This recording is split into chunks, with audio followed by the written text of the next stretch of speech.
Hello, everyone. Welcome to yet another episode. I think 13 of Sauce. It's gonna be a very lucky episode. I can tell you all. At least I'm pretty sure it's 13. Well, we'll see, I guess. Okay, so last we left off, you were getting shot at by three armored mechs that are heavily armored in the front, and that you've so far only been able to damage by trying to attack through their backs, where the armor is slightly less prevalent. Also, just before we do the fight again, Alistair's monoball grenades had the stats completely wrong. They did not do this much damage. They did 4d10 plus 8 with a penetration of 6 and no tearing. So which source is that? Because I was using the monoball ones from I think Living Errata. Yeah, like I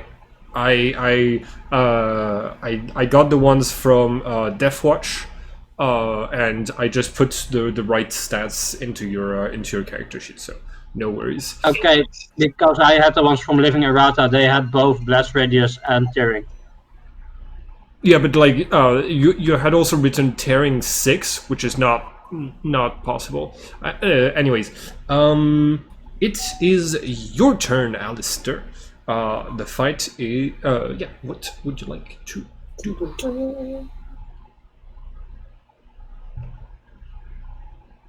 Which way are the mechas facing still?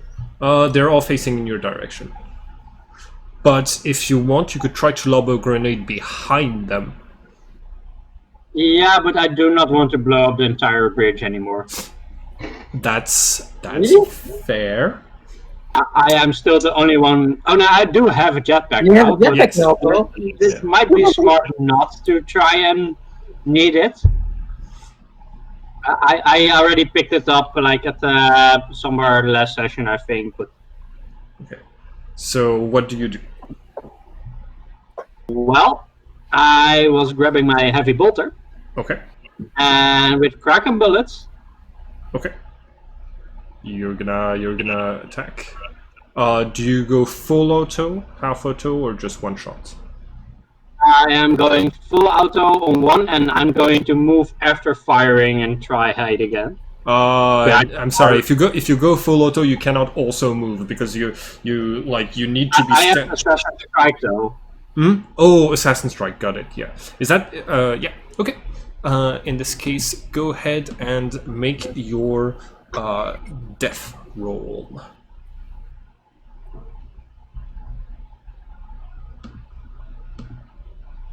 Give me one.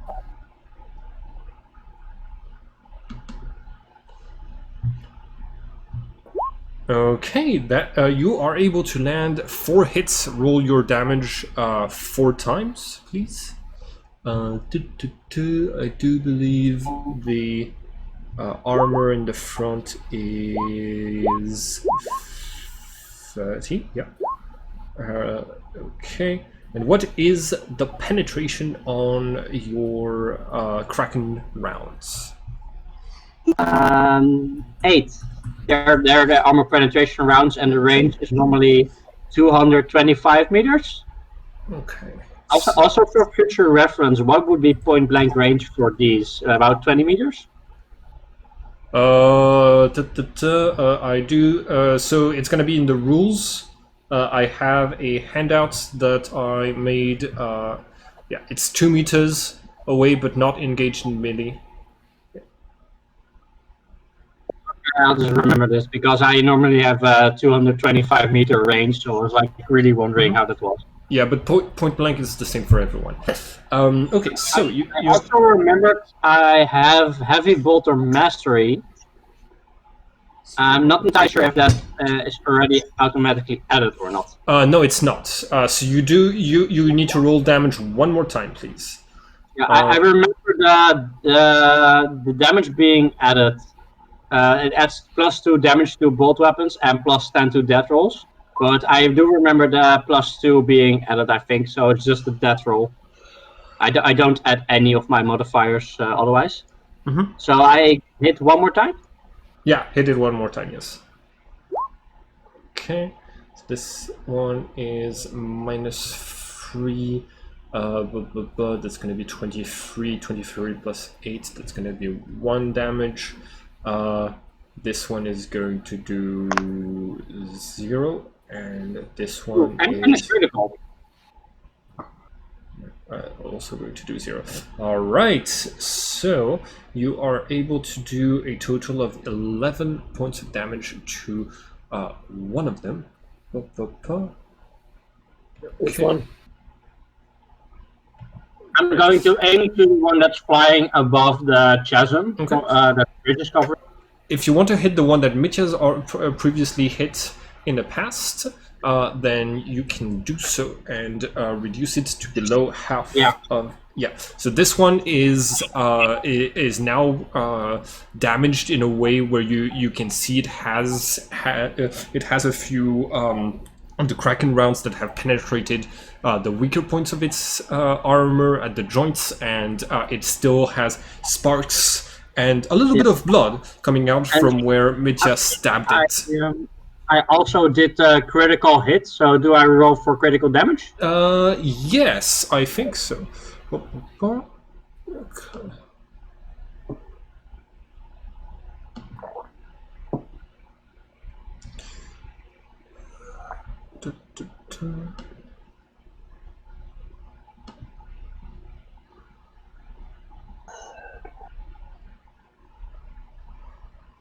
I rolled a 2 for the critical, so. Okay. Give me just 1 second. Okay, oh, by the way, Assassin Strike is just for a melee attack, okay? Okay, I'll just move back a little bit. Like, it's to disengage from combat after you've hit somebody. Alright, let's do... so it's gonna be... I think it's in Rites of Battle. I think it is Rites of Battle. Yes, that's the one that has the rules for gigantic vehicles and vehicle criticals. Okay. 1 or 2 jarring blow. The impact tosses the vehicle around, throwing anything inside about the interior compartments. Any crew or passengers who are not strapped in or otherwise secure must make a life test or be stunned for a few rounds. All shooting from the vehicle during the next round suffers a -20. To hit as aims are not to skew and shots go wide. So the pilot is secure. She is wearing her seatbelt. So she is just going to take a -20 to shoot at you. That's all. Okay, Mitya, it is your turn in the Shadow World. You'd been preparing your weapon and getting ready to come back. Yep. So what I'm gonna say is that because of the last turn I could move, so I should be able to reappear within my normal movement. Yep. Which is 20. So 20 meters away from the point where I was. So I should be able to appear around here, next to Alistair. Sure. Yep. And I'm going to check the distances. Yes, indeed. So I'm going to shoot the one that's wounded. Okay. Oh, no, I'm not going to do that. Sorry, bother. I'm going to appear behind them. Okay. On top of that pylon. Yeah, that pylon is a bit too far away because of the perspective. You're gonna be just farther down the bridge, right here. Okay. And so I'm gonna shoot at the back of him. All right. Go ahead and make your attack roll. You're only 20 meters behind these people. Yep. Okay. And right, There we go. yeah.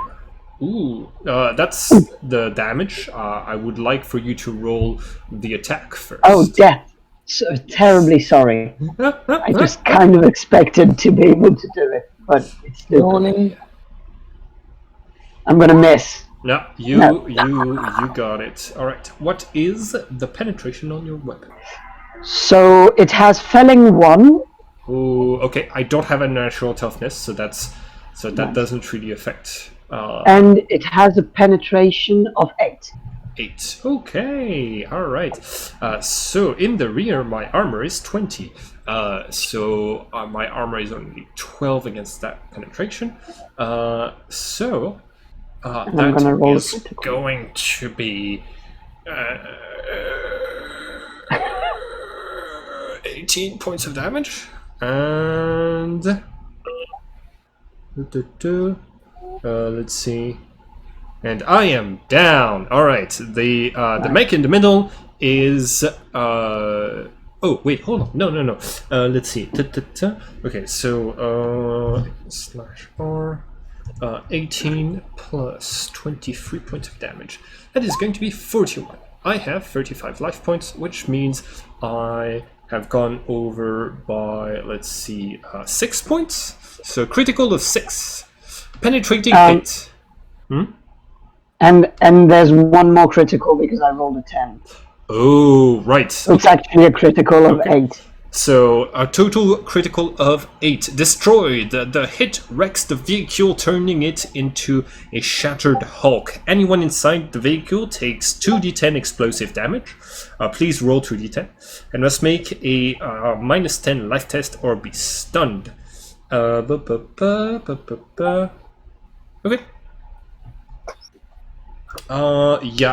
You hear only silence coming from the now inactive mech that is powering down. Unfortunately, I only have one sprite for the free mechs, so he's still going to look like he's moving, but the one in the middle is down. All right, Alexander, it is your turn. And Considering that he's down, would he fall because he's over the, like, not on the bridge anymore? Yeah, he was hovering, and basically that mech just falls to its death. I have a simple question. Yes. Because my weapon is single shot, is it a half action to fire it? Yes. So I am going to move 10 further meters away. Okay. You got it. So Nice. you are. So that was your half move, right? Yeah. In this case, you are. Yeah. Okay. So you're 30 meters away from them. Alexander, it is your turn. What do you do? Okay, just because it's been a hot minute, is anybody in desperate need of any healing, or is everybody holding up pretty good? Cody has been hit by multiple hits now. I'm still pretty buff, but I would not say no. Yeah, that's still understandable. one avoiding getting hit in the first place because it would probably kill me. Alright, I will definitely make my way over to Cody then and take some time to do some healing. All right. So you're able to move all the way up to him with your move, and give me just 1 second. If I remember correctly, no, that's not the right character sheet. Here we go. I do believe you took the advantage that, yeah, you took Quick Surgeon, which means you are able to do your healing for half action. So you are able to do it this turn. Cody, that is also going to take a half action from you, so you only have half an action left after the healing. So Alexander, please roll for life. And also, everyone is... Oh, no, not yet. It's going to be pretty soon, but everyone's going to get some extra points soon. All right, so... do you wish to activate a miracle or not? I will. Okay. Right. So you spend 1 immersion point, and what facts of the cities are you going to use? I guess fitting for this, it's the first thing that came to my brain was I've seen every season of Grey's Anatomy. Okay. So do you start to look like Grey, or any of the other character from that show that I have absolutely no idea who they're called and what they look like. That's understandable. Jesus Christ, this is wild. Okay, so what does it look like? I guess I kind of, my form kind of morphs into the main character of Grace Meredith, and I just become a really damn good surgeon all of a sudden. Okay. Alright, in this case, it's going to boost it by 30, allowing you to get 2 hits on this.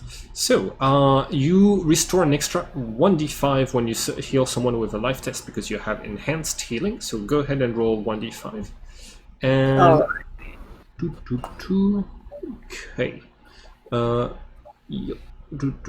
You also had a plus 20, and it doubles the amount of healing done by first aid. Okay, so yeah, go ahead and roll 1d5, please. Okay. Mind how to do a custom die roll on here? I haven't done that in Roll20. Yeah. It's /R space 1d5. That's it. It's with the fucking Perfect. space. Okay. But Shit sucks. Okay, so yeah, you are. So that is 1. I believe. Hold on, give me just 1 second. does this mean I get 1 wound back? No, it's going to be a bit more than this. First off, thanks to his equipment, all the healing that he does is doubled. Here we go. First aid. Okay.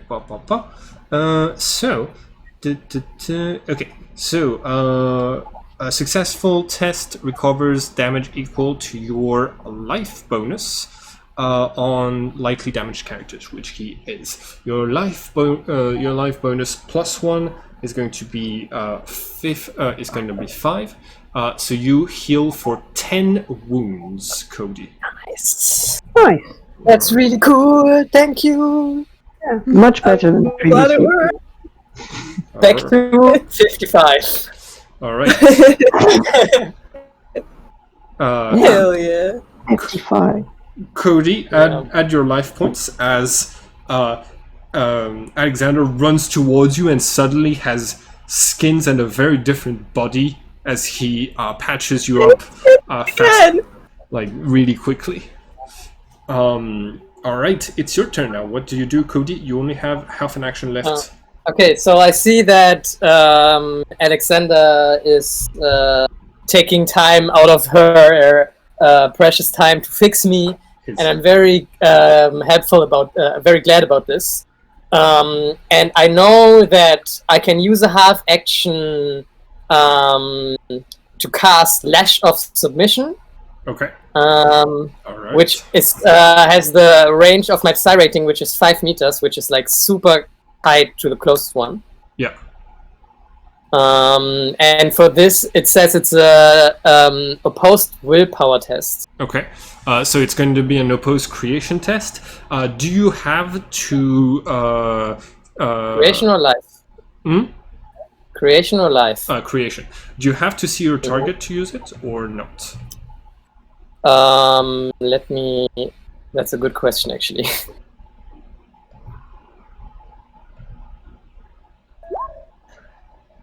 It doesn't say anything about it. Yeah, in this case, you should. Oh no! It says within range and line of sight. Sorry. Okay. Okay. So I can't do it. So unfortunately, because the people are inside of their mechs, it's kind of hard for you to start controlling their minds. Is there any other power that you would like to activate?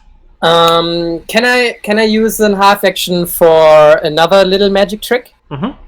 I would like to melt one of the steel cables, roughly up here where I'm pointing with this thing. Yeah. The lowest one, hoping that it switches back and hits the other one in the back. Okay. You melting it shouldn't be a problem afterwards. It's just a matter of it's really going to be random if it hits one of the mechs or not. No. Okay. So please roll your creation test to try and activate your metal burning power, and then I'm going to roll. It's life though. Yes, for you it is. Yes. Yeah. Oh, that's a pass. But psychic. But you have a psychic peril of the shadow.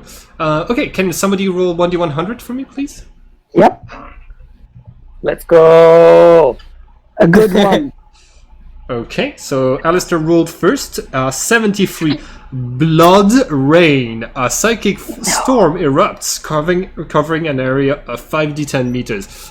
Please, Cody, roll 5d10, in which everyone who has passed a life test or been knocked to the ground. In addition to howling winds and skies raining blood, any psychic power used in the area automatically invokes Perils of the Shadow for 1d5 rounds, in addition to any psychic phenomena those powers cause. And you technically gain corruption points, but we don't use that system. And it is 20 meters around you, which means it's going to affect everyone except everybody but Mitya and Bean, which means the mechs have to do their life test as well to avoid falling. And one of them is above the void. So Bad condition. let's hope I roll well. All right, that's the one that's on the bridge, and that's the one that's not on the bridge. That's good. Okay, cool. So Alexander and Cody, I will. Yeah, what about the cable? Right, yeah. Hold on, we're taking care of this real quick. Cody and Alexander, please, both of you roll for life in order to stay on your feet.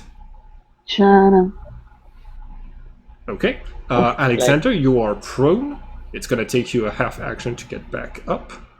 Better to the ground by falling drops of blood. Yep. Okay. Yeah, the only other effect is it will automatically cause more Perils of the Shadow if you use any more powers right now. For how long? It stays for the duration of the scene. It's 4 turns according to the rules. Oh. It's 1d5 and I've rolled 1 and it was 4. But Okay, cool. it Thank you. could stay for the... Wait, yeah, that makes sense. Okay, cool. So it's going to stay for 4 rounds. That is it for your action. The cable is going to successfully melt, and basically it's going to snap and twirl wildly in the air. And okay, so here's the thing. I'm gonna roll 1d10. And 1 and 2 is one of the mechs.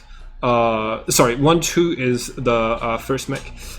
3 is Mitya. 4 and 5 is the other mech. 6 is you and Alexander gets hit by it. And everything else is the cable hits nothing. Well, actually, 7 to 9 is nothing. And isn't Mitya too far back to be hit by it? Oh, I thought you were melting it like towards the back of the bridge and having. Yeah, so my idea was Uh-huh. to melt it here Yeah. thinking that the cable will snap into this direction Mm-hmm. because the part over here will be really short only. Yeah. So that was my idea. Yeah. Like. Hoping that it catches. I understand. There's still a chance it hits Mitya.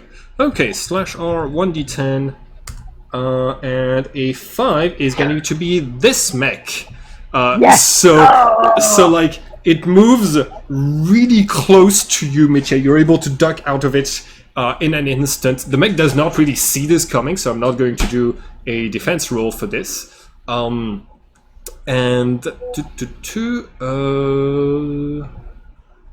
Yes, I'm gonna do. Okay, hold on. And it would also technically hit him from the back because that's. Oh where it's yeah, from, you're right. So there's going to be no penetration on this damage. Okay, it is going to take 6 points of damage coming from the back. Worth it. Alexander, who's on the floor covered in blood, might not agree with you. I'm sorry. It's not my blood. I mean, I'm already kind of always bloody from having my insides on the outside, so it's not too different. It always happens to you. I'm staring like, what the fuck are you guys doing? There's something about really gross things and Alex that just kind of go together. I don't know. Everything just happens so much at once. For some reason, I'm always just out of range for the weird shit. Alright. Is he like... is Alexander slowly turning into a Sour Patch Kid? Oh my god! Oh. Okay, the two... This image in my head! The two remaining mechs are going to... Okay, so one of them is going to full auto on Cody. The other one is turning around to try to see where that cable came from to hit him. And seeing Mitya is going to assume it was Mitya's fault and is going to shoot Mitya. So, first attack roll is against Cody. Let's see. Actually, you guys are kind of grouped together. So instead of a group attack, instead of a full auto, I am going to do a missile launcher attack. It only has one missile per mech, but please avoid it. All right. I rolled a success. It is a blast of 8, which means it's going to hit everything that's around you as well. So I need Cody to roll a life test to try to dodge this, and Alexander, I need you to roll a life test. I'm at -20 because you're on the floor. To avoid this. Isn't the mecha within range as well? It blast 8. Yes, with blast 8. So it's gonna shoot a little bit behind them so that it isn't in the range. In fact, I would go as far as before I make my roll. Can I judge how dangerous this missile would be? Is there a chance of this being a killing blow? Because in this case, I would use my reaction to push Alex's button and catapult him into the parallel world. Right. Sure. Okay. You need to roll for life to, in time, push him into the real world, and you're gonna do that at the same roll he would be making, which is a -20 because he's prone. So you need to reach down. You need to So go ahead and roll for life at -20. Okay, you are able to you push Alexander's button. Alexander, now the button is pushed, but not by you. Do you have a desire to go into the shadow world or not at the moment? I see my friends sending me, and I'd be like, I trust Cody. I'll go. All right. You're going to disappear just as the missile hits the car behind Cody and next to Bean. Bean, I also need you to roll for life to avoid the missile. The enemy does not know you're here, but you're still inside of the blast radius. Because it's I'm like 20 meters away. Wouldn't that put like all the mechs in range as well? No. Okay, so basically he hit here, and so it's so it hit everything that's around the car. You're at 7 meters away, and Cody is 6 meters away. So I roll life. yes, roll for life. Can I also try roll? Is that for the dodge or? Yes, that's for the dodge.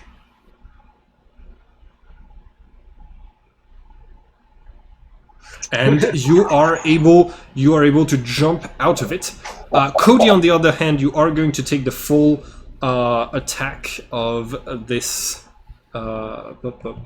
missile. And okay, let's see. The missile launcher does 2d10 with a penetration of 4. Oh, Okay, so I can't kill you. how your armor is 14, right? No, your armor is 10, and your life is more than 5, if I remember correctly, Cody. My life is 6, and also my life bonus is 6, and my armor is further down on this character sheet. So yeah, 12. thanks to your carapace and the you're able to take no wounds from this attack. The blast hits you, and you feel like if you didn't have your armor, like this seems to be an anti-civilian or lightly armored missile. So on crowds, if the crowds get really violent, or the mech pilot really feels like it, but you take no wounds. Okay. Now I need all of you to make a chaos test because the bridge is collapsing, and and so as of right now, I need you to make a chaos test just to stay standing. So Alistair, you fall prone. Cody, you fall prone.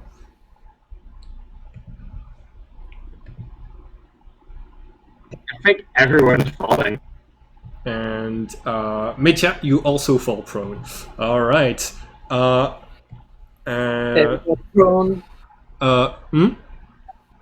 Nothing. Okay. And the other mech. The other mech was shooting at Mitya. Here we go. Everybody gets an immersion point. Let me put on some battle music. We won't want you guys to die without any music in the background. Okay. I think instead of shooting at you, it's going to draw its spear that you can see on this image right here, and it's gonna say, "For my friends!" and charges at you. You're prone on the ground, which means, and I'm charging, so I have a total of plus 30 to hit you. I see. So, Before you make your death roll, yes. can you please make me a Cosmos roll or a Creation roll at -10, please? Right. Otherwise, you cannot attack. One of the mechs at minus what? 20, right? -10. Yes. Yeah, I think we said it was Creation. Yes. One other mech also had -20 on its attack rolls, right? No, because it was the dead one that had -20. Yes. One mech is missing already. Yeah. I think so. Okay, so it charges at you, and when it reaches you, the artifact you have is completely messing with his sensors and mesmerizing the pilot. It is unable to finish its attack. God damn it. I forgot about this. Which... Yeah, thank you. Never again. Alistair, it's your turn. The bridge is really starting to fall apart. You have one turn before it collapses under all of your collective feet. Well, I already grabbed the jetpack. Yeah. I'm like, is one mecha facing a different direction than me? Yes. One of the mechas is turning its back to you and is standing right over Mitya. It's weapon ready, but not trying any attacks. Can I full auto and then hop into the shadow world as movement? Can you... What? Can I full auto shoot it and then hop into the shadow world? Yes, you can do that as your as one of your reactions. So, but the I also got extra movement. I don't know if it's possible as movement. okay. You are prone, so I'm gonna give you a -20 to your full auto attack. So you're gonna roll death at -20. Like automatic grace, basically. Sorry. Isn't that like automatic grace?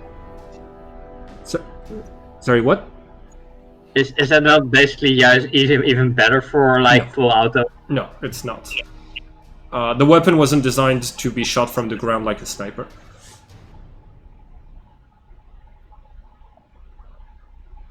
All right. So, okay. +10 and with the -20, so that is a 33. You are going to be able to do 4 hits on it. Go ahead and roll your damage 4 times. Nice. I'm also using the Kraken bullet. Okay. So it's penetration 8 again, right? Yeah. Okay. So that is going to be 12. Okay. Oh, yeah. The tearing. I'm taking it into consideration. So 21 minus 12 is 9. Okay. 9. Minus 2 is 25. Minus 12 is 13. Okay. And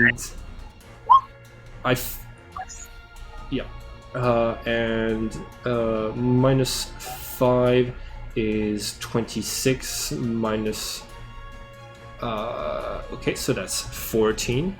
And I said roll damage 4 times, please. 27, 26. So that is 1 critical of 1, and then plus 27 minus 12 is going to be 15. Okay. All right. Let's see about that. Mitya, I think I have some bad news for you, my friend. Explodes. A direct hit to the ammo stores, fuel tanks, or another vital portion of the vehicle turns it into a raging fireball. Anyone inside takes 5d10 explosive damage. Anyone within 2d10 meters, which is you, Mitya, of the vehicle suffers 2d10 explosive damage from the explosion. No penetration. Okay.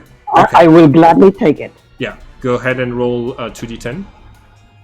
If the vehicle has an open top side hatches, passengers or crew may take a dodge reaction to bail out at the last second. I'm pretty sure it's full of holes by now, so... Yeah. I do not take any damage. You do not take any wounds from this, okay. Well, so that is 2 mechs. 2 mechs down now. An extra explosion, which, if anyone is standing, I would make them make another test to avoid falling down, but nobody is standing right now. And you hop into the shadow world with the jetpack. The jetpack disintegrates. But you are on you reappear basically on a stable portion of the bridge that was rocking and falling apart in the real world. Can I also still get up in the same turn? Hmm? Can I also still get back up in the same turn? Can you also get what? Back up since I'm prone. No, you can't get back up. Getting back up is a half action. You used your full action to full auto. Mitya, it is your turn.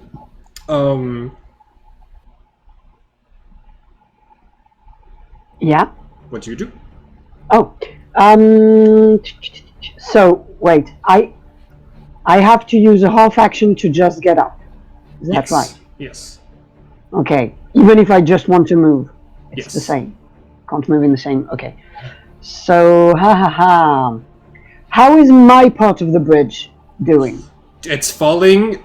Like as you can see on the image, because of the perspective, there's actually a ton of bridge behind you, and since its anchor point onto this side is breaking apart, it's collapsing all the way, but kind of like the catastrophe movie collapsing. It's collapsing bit by bit in your direction. Okay. It's also, I mean, the mecha exploding and stuff probably didn't help. Yes. Okay, I will get up and shoot at the remaining mecha, because the instant the bridge collapses, I'll just have to fly away. I have a jetpack, so it's no problem to me. All right. So I'm going to do that. It is still facing. It is facing away from you. So go ahead and shoot it. That is a single shot because you were on the ground and you used your half action to get up. That's the only thing I can do. Mm-hmm. Go ahead and make your attack roll. Wait, I'm gonna check something. No, it's okay. Let's go. Nice. Okay. Well, it's in my back, but I haven't dodged anything this turn, so I'm gonna try to dodge with the penalty of I'm being hit in the back, which is minus 20, which lowers my chances by a lot. Yeah, no, I'm hit. Go ahead and roll your damage, please. So how far am I from him? No, I'm less than 15 meters, right? You were able to move a total of 30 meters away. Yeah. So there's my damage. It has a penetration of 8. Okay. Penetration of 8. So it's minus 12. So it is 14 points of damage. Okay. Let's have a look. See. Okay. So I had taken 6, and I just said what? 14? Yeah. So it's 30. Okay. I could have done this smarter. I'm done, but it's okay. All right. And okay. And you are good. Yeah. You shoot it in the back with your accelerator beam. And managed to hit some vital components. It's not down, but you can see that it is struggling. And now, Alexander, you just arrived. You're in the Shadow World. Everything looks fine. Your sensors are picking up that your friend. Alistair just appeared nearby in the Shadow World, but since he is invisible, you don't know exactly where he is or why he appeared in the Shadow World. You have no idea that the bridge is collapsing on the other side. What do you do? And I think we've established last time that I cannot go back to the Shadow World this time.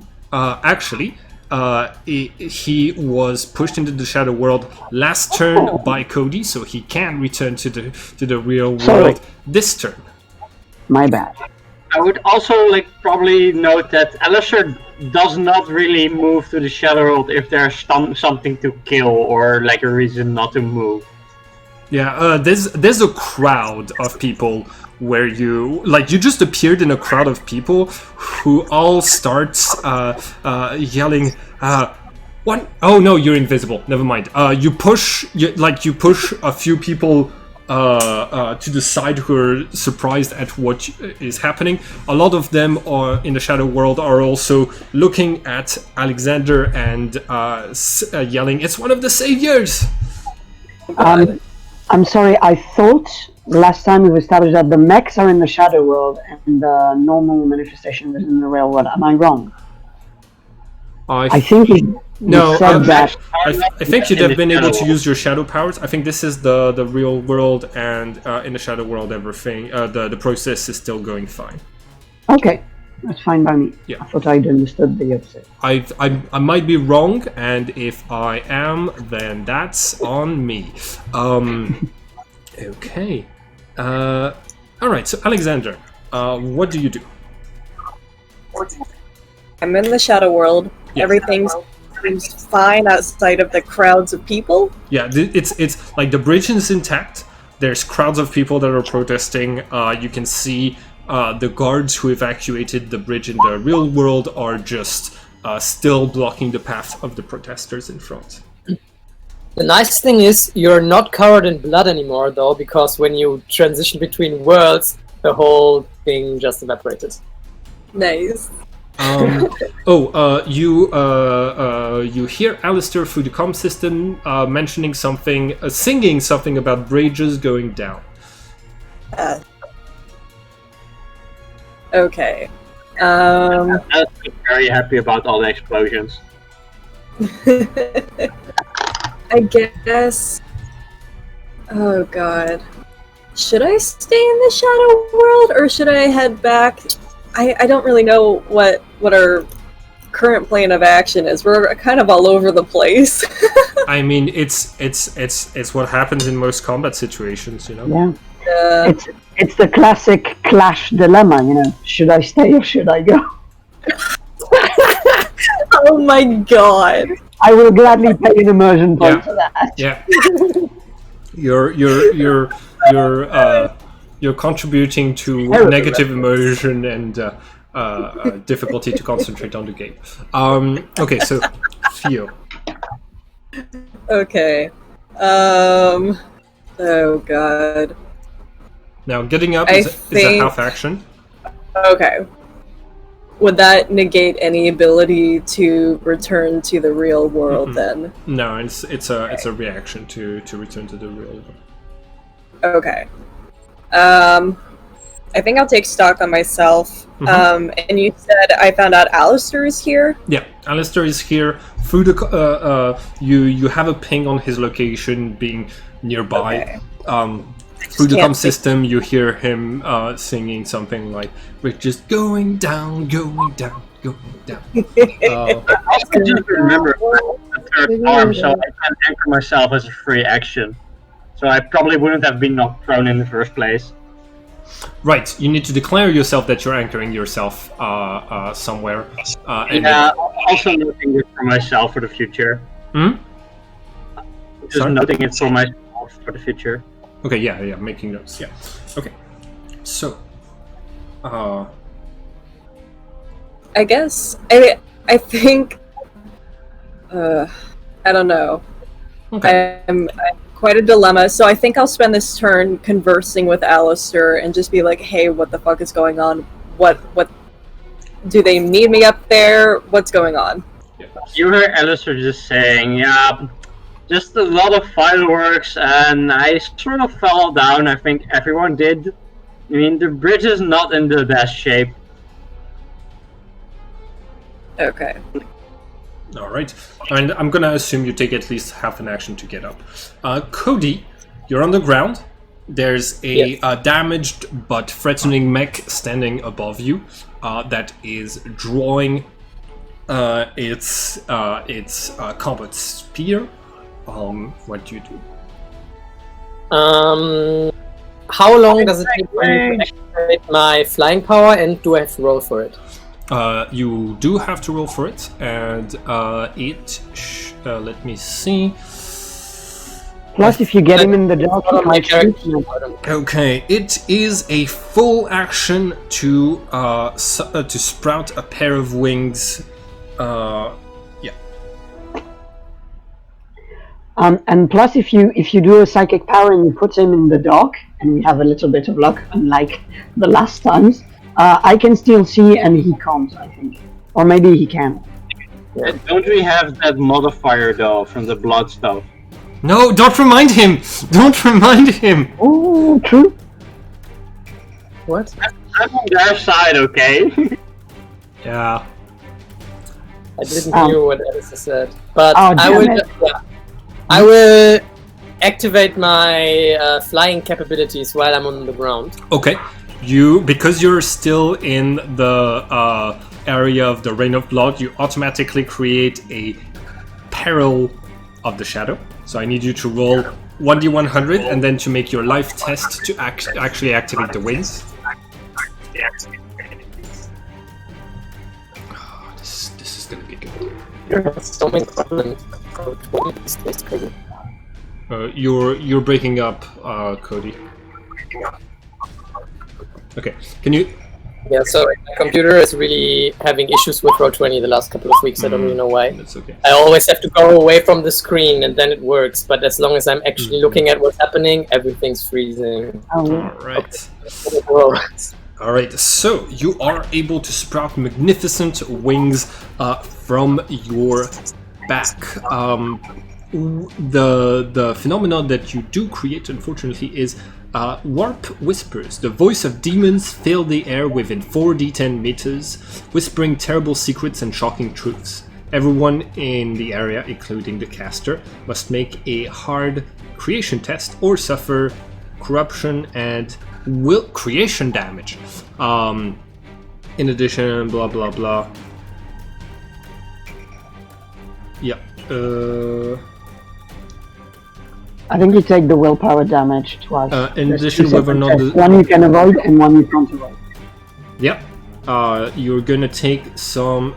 So since your stats that is used for powers is life instead of creation, you're gonna need to roll for life at minus 20. But if you pass, you only take 1d5 plus 5. damage or No, it's not going to be damage. It's going to be life damage. It's going to lower your stats permanently by at least 6 points. this was the worst battle of all times. I mean, I can't say I didn't tell you so. Okay. So go. Okay, so I'm using permanently 6 points of life. Yeah. Okay, so that was with the minus 20. You passed, so you are able to do better. But yes, you permanently lose 6 points of your life. And does the mech succeed his life because he's in the area? I was actually. It's going to be a creation test for the mech at minus 20. And I was going to do that. Let's see.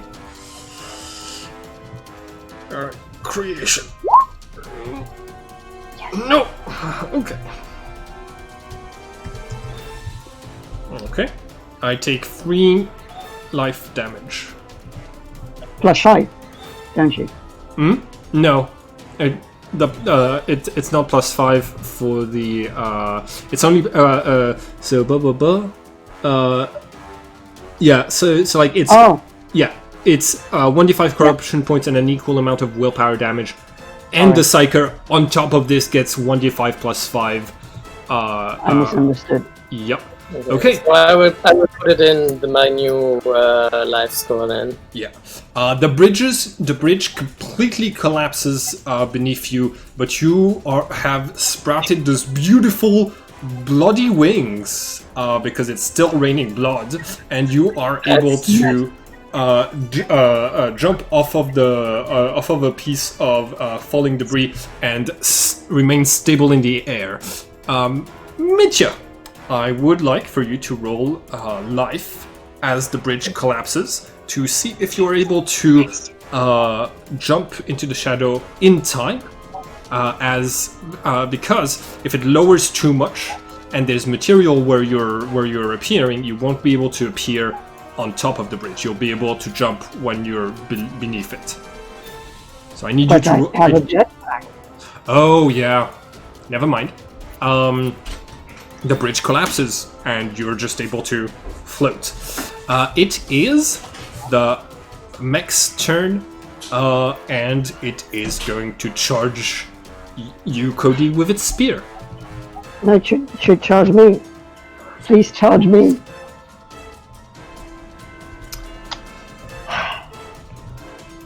Alright, would you like to dodge? Yes, I would like to dodge. Go ahead and roll for life. Man, this is really tough losing 6 life points. Please let me hit this one. It has... No! Okay, you're able to dodge aside as it charges you. Its spear pierces the air where you can see flashes of plasma coming off of the spear. It's a very high energy weapon, and you think it would have hurt you pretty bad if it had hit. And it's Alistair's turn. Finish him off, mate. He's not there. Damn it. I'm in the general just singing, basically.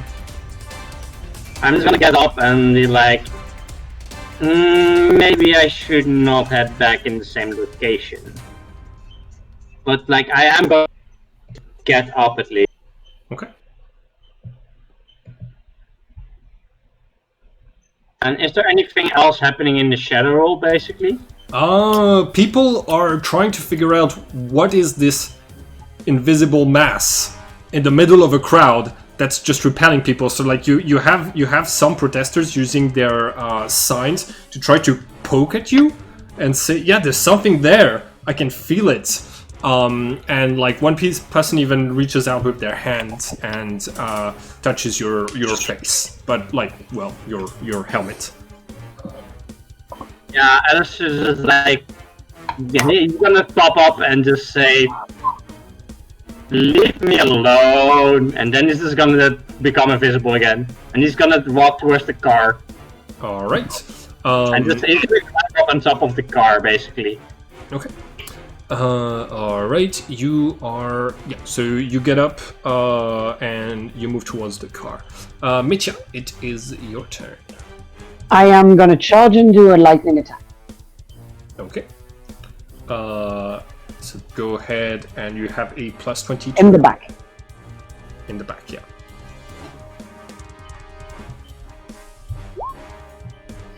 Oof. Oof. Yes. Yeah, I am in on the car, basically. Roll your damage. I'm gonna try to dodge well, yeah. I can try to dodge one at a penalty because I am... Yes, I dodged the first one. I have a question about one of my skills. Blade Master. Blade Master lets me reroll a missed melee attack, but if you dodge it, it's not considered missed. Yeah, it's not considered missed, it's considered dodged. Okay, then I'm rolling my damage twice. Yeah. So, what is the penetration on your weapon? Penetration is 7, and it's not going to do... If it does any damage to the guy in the cockpit, you have to tell me. Otherwise... Yes. Give me just 1 second. Alright, so that is going to be 2 extra points of damage. So I have... Oh, and wait, I'm charging, so I have plus 1d5. Oh, okay. For each attack? Yeah. Okay, so roll it again. Oh, nice. Okay, so that was 33. 33 plus 4 is 37. So I am at -2. -2 is stunned pilot, I think. And how many of those attacks have actually damaged the guy? So the armor around the cockpit is 30, so none is the answer. Okay. But I do believe jarring blow, blah blah blah. Life test plus 10 or be stunned for a few rounds. Oh, that's not good.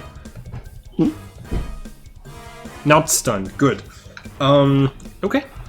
Alexander, it's your turn. You can see that Alistair is casually walking towards one of the cars that the protesters have set on fire.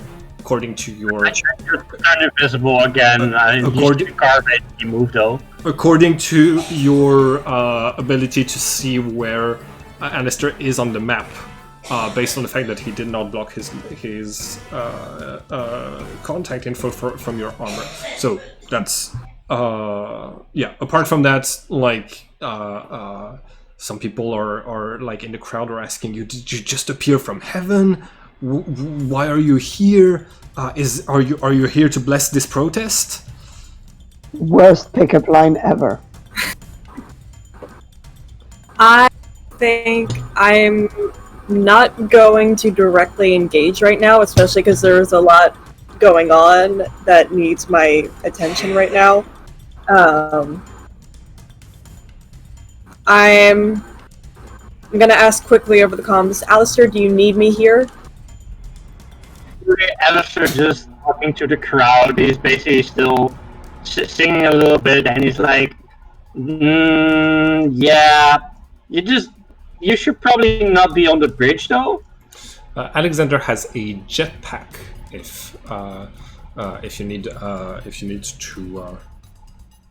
like be able to fly around. He's just like, just tells you like the bridge is probably gone. Besides that, he focuses on the crowd and he's like, yeah, I'm just gonna have some fun with these people. I'm gonna try if I can see and get them to sing. If you don't need me here, I'm gonna go back to the real world and help out.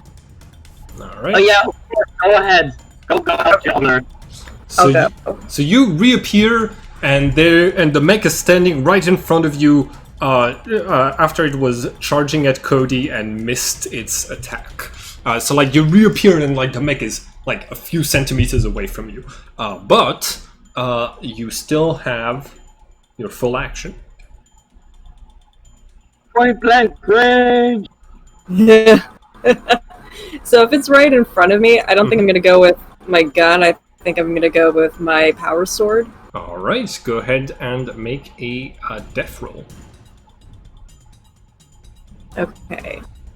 Okay. We do that. Okay. Okay, that's a pass. Go ahead and do your damage. Okay.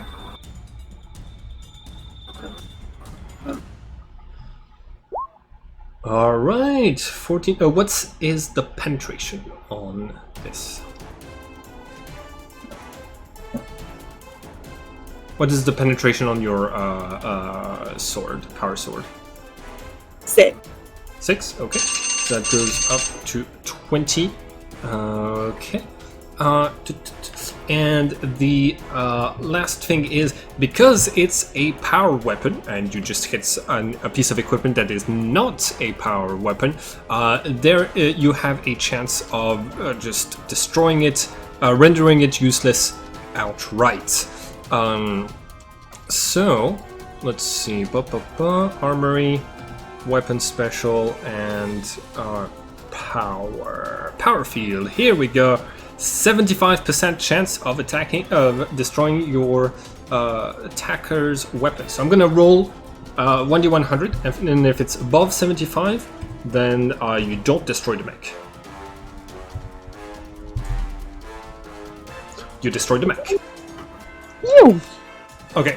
So you appear. You reactively draw your sword, cutting the mech in half, because your power sword is able to like just go through equipment like butter, and it just powers down and falls like basically just immediately drops like a stone towards the village below. All right. You're now standing on what used to be a bridge. Flying above what used to be a bridge. You're victorious over your enemies, and the violent repression of the protest has been stopped. What do you do? I think we should call on to Samuel. Yeah, can we see like all of the rest of the protesters who were on our side, who've been running away? Could we see where they were running and where they're like setting up barricades or something on the opposite, like on the end of the bridge or something, on the bridgehead? Since they don't seem to think the bridge is a usable passageway anymore, they are going to they're currently still running away, afraid from the entire situation. There have been a big number of explosions, so only the most faithful, I'm gonna say, are still thinking about protesting right now. Like, I think there's been like 4 or 5 explosions and a rain of blood. Sorry. So yeah, no. Most people are not sticking around. One of the people says, "It's just like the passage from the scriptures, the rain of blood, the apocalypse." Oh god. Okay, so with my wings, I would like to fly towards Okay. the rest of the protesters, which were still there. Yeah. And I'm gonna shout at them, "This was a win, understand? Usually, when you demonstrate on the streets against the state, we always lose. This time, we won. Remember this, and like disperse and hide somewhere safe." All right. You have your talent that allows you to influence a lot of people. It's 5 or 10 times your creation bonus, right? I think it's my psi rating, but I will check. It's not. I can tell you that it's not. No, you're right. It's my creation bonus. Yeah. Times 5 or times 10?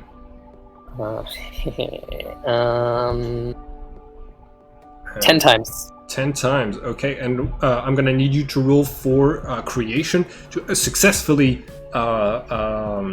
influence them. Your speech gives you a plus 10.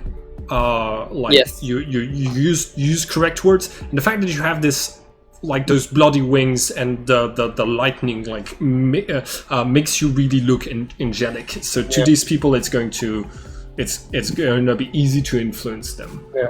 I also have the talent peer for the resistance, so if they would count, it would be another plus 10.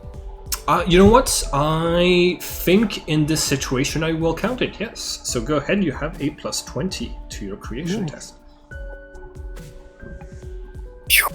Alright, so your creation is 40, so you are able to influence 40 people to basically just like heed your words, see that this was truly a victory, see that the powers that be can be overthrown, that mechs can be disposed of with the proper weapons, and you bring hope to their hearts. You bring a sense of revolution to their hearts, and it's and in fact, a lot of like those 40 people stop fleeing and are going to be cheering you on.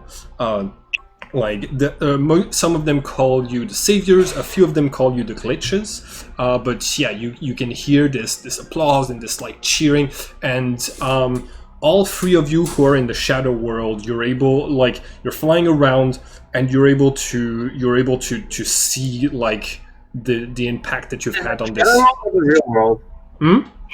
I'm in the world. Sorry, the real world. All of you who are in the real world, you're able to see that like you've had like a strong positive impact and saved a lot of lives today. So we are going to count this mission as successful, and you are going to reap the benefits of your infiltration mission. Also, on the side note, Alistair's going to try and steal the speakers from the car radio. It's not a police car. No, just like the radio system. Oh. Okay, roll a Cosmos check. Nice, classic. Steal the. Not rails? Hmm? I'm literally trying to pull out a working radio from a burning car. Yeah, that's more. Well, you're trying to save it from a burning car, so it's going to be a creation check, is what would make most sense. So go ahead and roll for creation. Okay, you're able to salvage it without breaking it. Okay, infiltration on a success to an infiltration mission, you gain +1 RF, which is resistance fighters. So you are now at 5 instead of 4 to resistance fighters, meaning it worked pretty well with what Cody did. You recruited more people. You have more people fighting on your side overall than you did before. So congratulations on yet another successful mission. I am not giving you any experience points or upgrades for this one because it's just the ending of the Sydney mission from before. Okay. And I'm an asshole. All right. Now, Theo, I believe you're muted, which is sad because it looked like you were laughing so delightfully. Anyways, what are your characters going to do now? I think we should call Krabby. He owes us a trip to the moon, doesn't he? Yep. Okay. Anybody got a better idea? No, I totally agree. I think we should talk to him. I also want to hear his strategy for what's happening to Sydney now when we leave with him. Yeah. So you do recall that his strategy was to leave things in the hands of Raphael while he went to the moon to try to shake things up as well. So which one of you are you going to do a group call? Do that. For reference, Alistair is currently in the shadow hold. He just looted the radio and speaker and put it into his armor. He's just singing and like blasting music and probably confusing the crowd since he's still invisible. Nice. Okay. So yeah. I think we should try and go meet him in real life in the church instead of calling him on the comms. All right. Yeah, we can do that. So you head towards a church.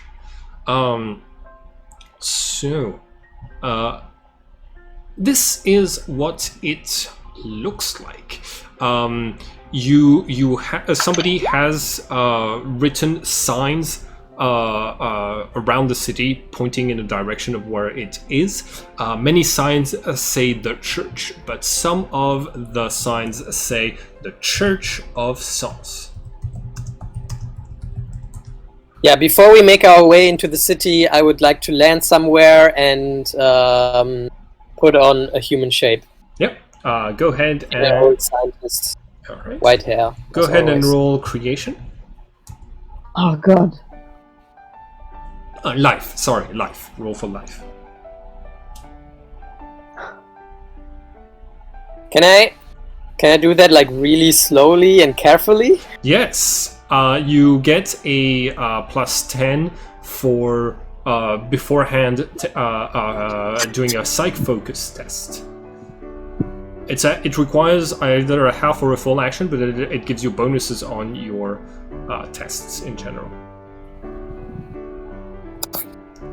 Okay, so no, so so only darkness around you, and go ahead. Go ahead and do it and roll for another life test. Still at +10. Okay. Still no shadow phenomena. Wow, did you roll the same twice? Yes, I did. That's crazy. Nice. All right. So yeah, you are able to take a human appearance again. Do you still keep your friend Krabby's appearance? No, I would like to take the appearance of Aino. All right. a scientist from the Mars research base. Mhm. Yeah, it's a female, tall, white-haired scientist. Gotcha. Is this one of the people we've established before? Yes. Yeah, I know. Yeah. Yeah. All right. Cool. So, all right, your characters are going to regroup. I assume you pick up Alistair in the Shadow World and get him to come with you.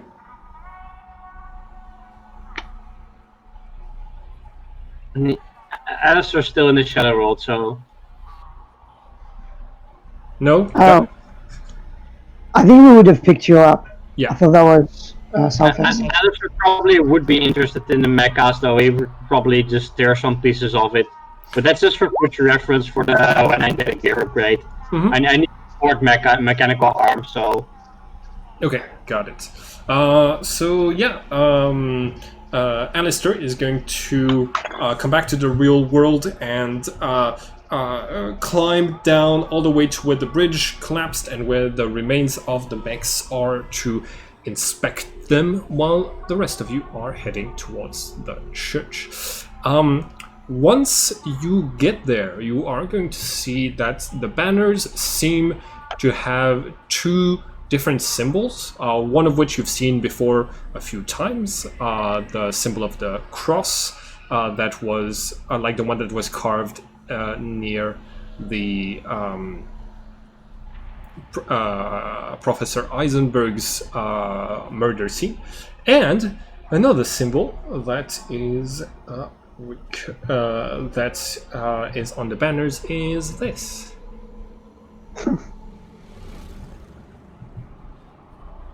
All right. You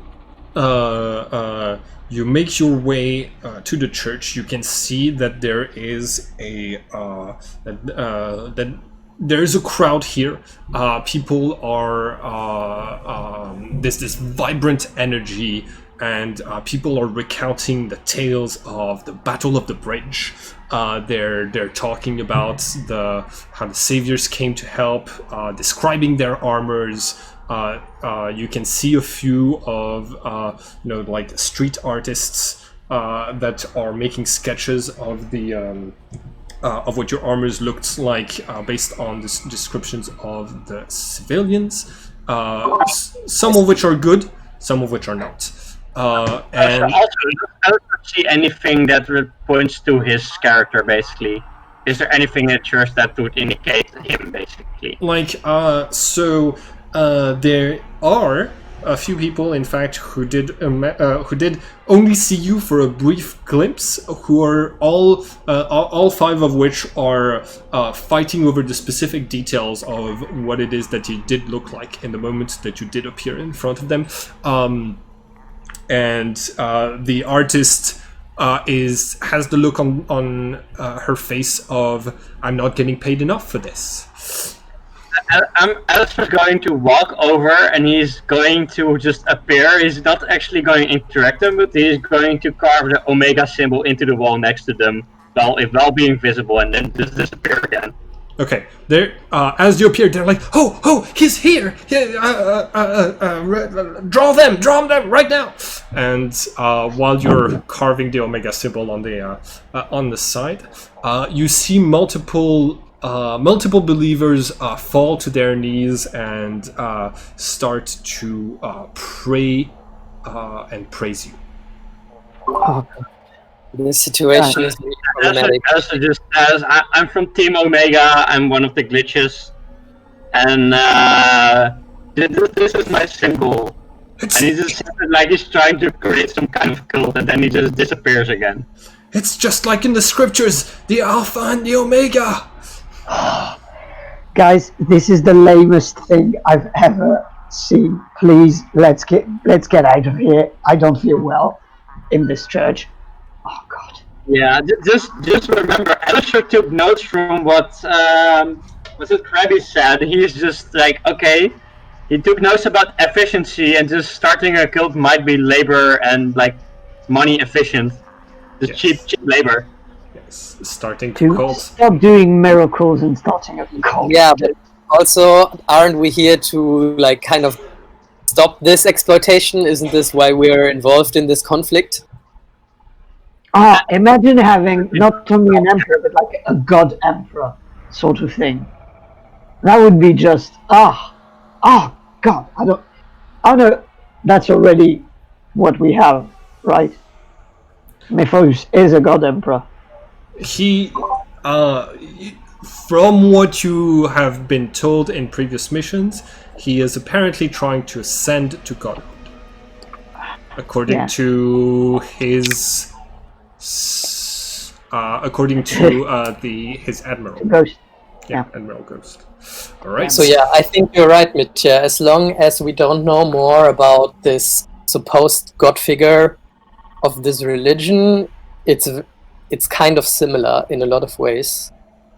All right. I mean, if they're basing their wisdom on this book that I'm reading right now, the Bible one, then like a lot of what the second half says is really like about loving each other and like poverty and peace. Oh, that's nice. I just sort of got stuck at the part where they say don't eat shrimp and didn't go further than that. Yeah, I mean, there was a lot of really weird, like, desert logic. From a long time ago. But yeah, I don't know. I think it's important to have allies, but I'm uncertain as long as we don't know more about this god figure. And I wonder why. Like, I don't know. Of course I trust Krabby. And his. You really shouldn't. I shouldn't? Why? I don't know. It's just my gut feeling is that as long as our interests align with him, but if we don't align with him at one point, he's a bit sleazy. I mean, I trust him, but I don't really trust him as far as I can throw him, if you see what I mean. Okay, that's really funny, because I think for me it's kind of the opposite way. Like, I don't trust him as far as I can throw him, but I trust him with my life because we grew up together, right? Yeah, so, that's fair. Like, I agree with you. Like, he's a guy. By the way, Krabby is exiting the church as rumors of Alistair's appearance moves through the crowd. He comes towards where you guys are, as many of his followers are just trying to like touch him for a second as he passes by. He looks very serene and like priestly in his current robes, and he's asking where the saviors are, and he is interacting to spot your group because he recognizes your faces, and Alexander is always wearing his armor. You are going to get invited inside of the church for a private audience, and the rest of the church, Krabby kindly asks that everybody else leave the premises. So you are given some space. Can I? Shit! No, too late. It's okay.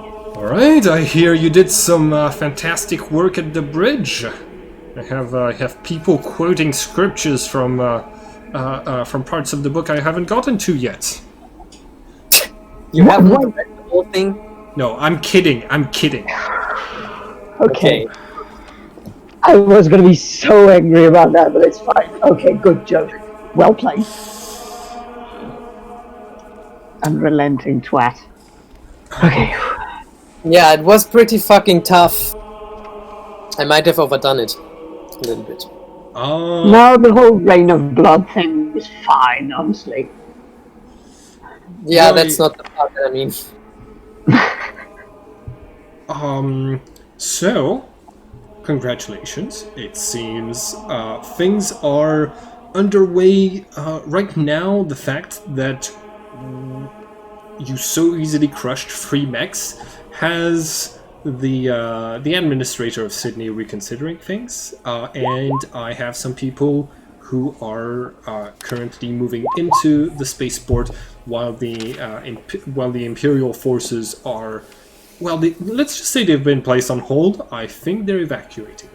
So, it's all good. That's amazing. We wait for things to cool off, and then we'll have control. And then we'll have control over the city, the grain storage of the Empire.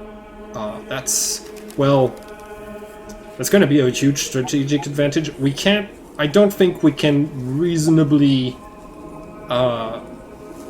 withhold food without the Empire, Mars directly starting a war against us, and they have too much navy for us. So, but we will still have access to the spaceport and things like this. So, great job. I mean, By the also way, we're waging war against the Empire, objects right? in the So, church. Hmm? Are there any interesting objects in the church? Maybe shiny ones? I'll be right back. Yes, you see a pile of offerings that has been placed to like beneath the large cross towards the back wall of the church, and it's got a lot of like different things, personal objects for a lot of people, pictures of people who died during the protests the last few days, and also just shiny donations. So you're going to see. Going to hoard the shiny donations. Okay, you see some amount of credits and jewels and things like this, but at the moment with the radio and all of the grenades you're carrying too much, so you're not going to be able to pick up anything else unless you drop one of the things you already Also regarding that, I mean, I think I did state that every upgrade I've been increasing the size of my suit, basically. Yes, but if you want one of your next upgrades, could be sort of like bag of holding type of thing where you I need like extra storage space probably. Yeah, So but interdimensional thing like the other place we had. yeah, all of the equipment. But as of right now, you can't loot the church because your equipment is full. In that case, you hear Alistair. You see Alistair like fumbling around with the stuff, and you hear him just like cursing in the church, like, I run out of empty space. Okay. okay, Krabby. Yes. So from what I read in history books, the next couple of days are going to be really crucial for our actions here. Do you have like infiltrated the military forces of the Empire at all? Like now that they're giving up, is there a chance that we can get a reasonable amount of their generals or something to basically switch sides or something? Because right now would be the moment to do that, I would say. Okay, no. We have very much antagonized the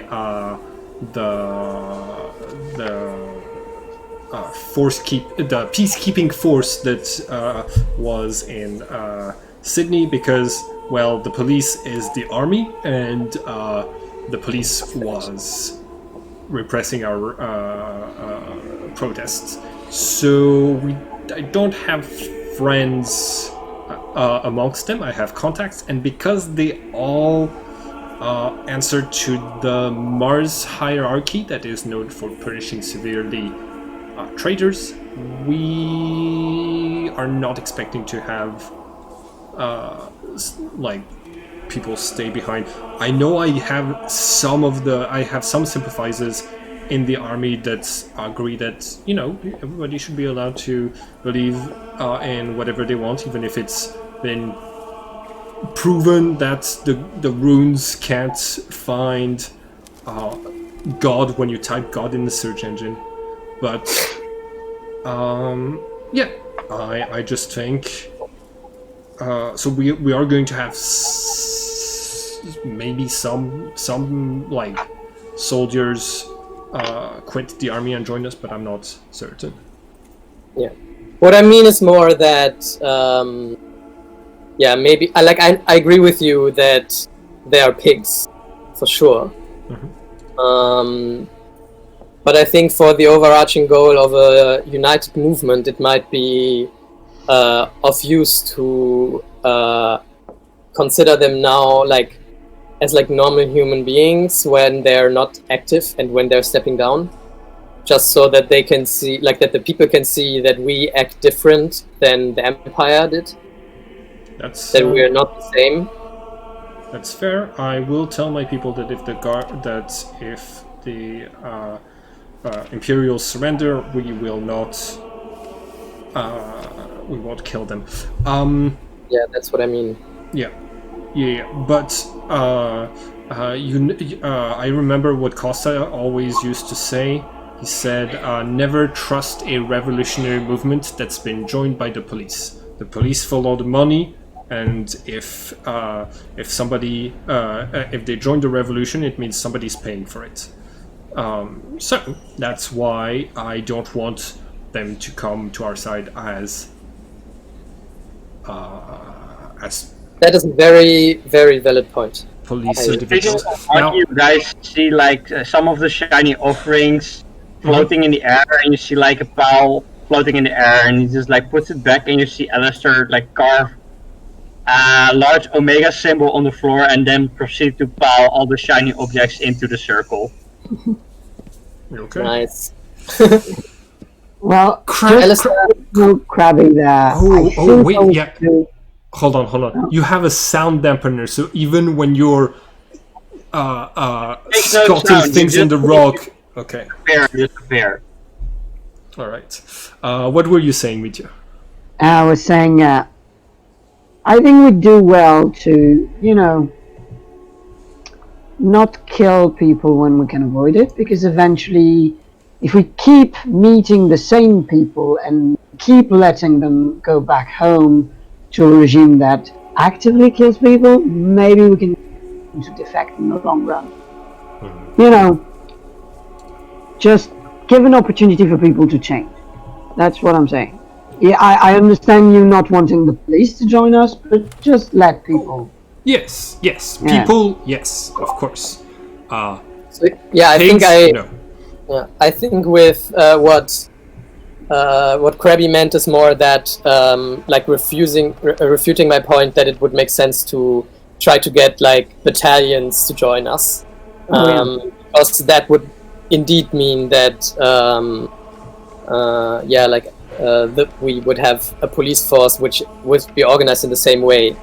So instead of that, just saying you can join us, leave your faction, and that's a different approach. And I actually kind of agree also with that. Because I don't want the same structures than the police, No, I get it. Oh, we're really doing this whole resistance thing now, right? That's what we're going to do. We're going to go on the moon and we're going to have alien conversations like this about what to do with people.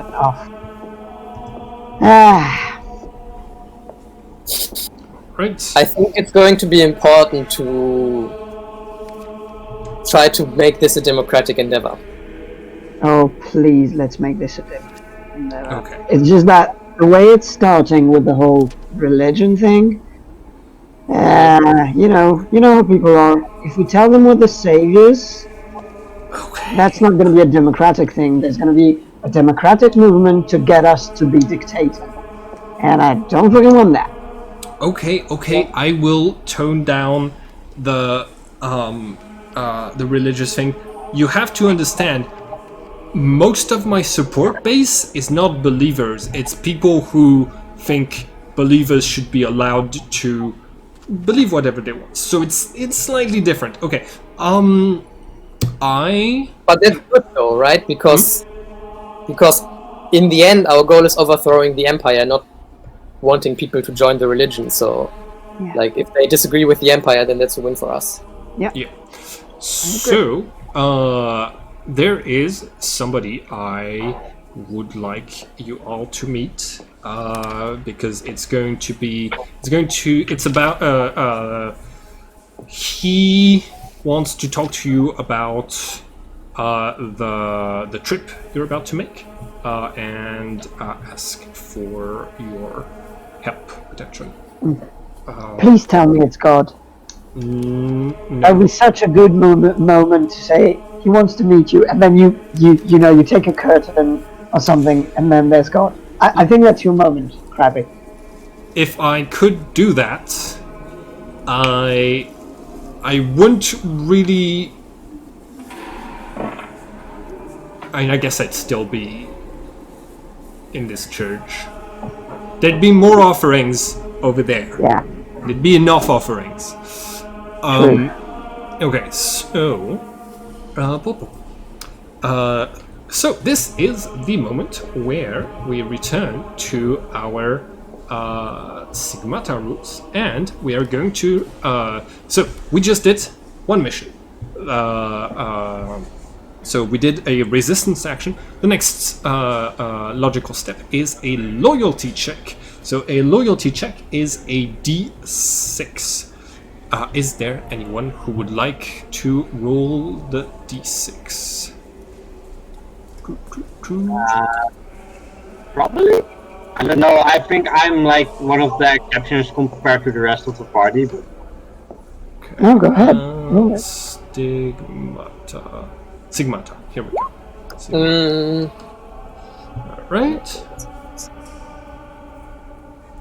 All right. You rolled a 2.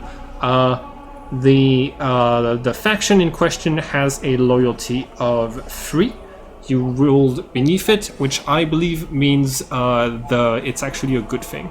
I need to check.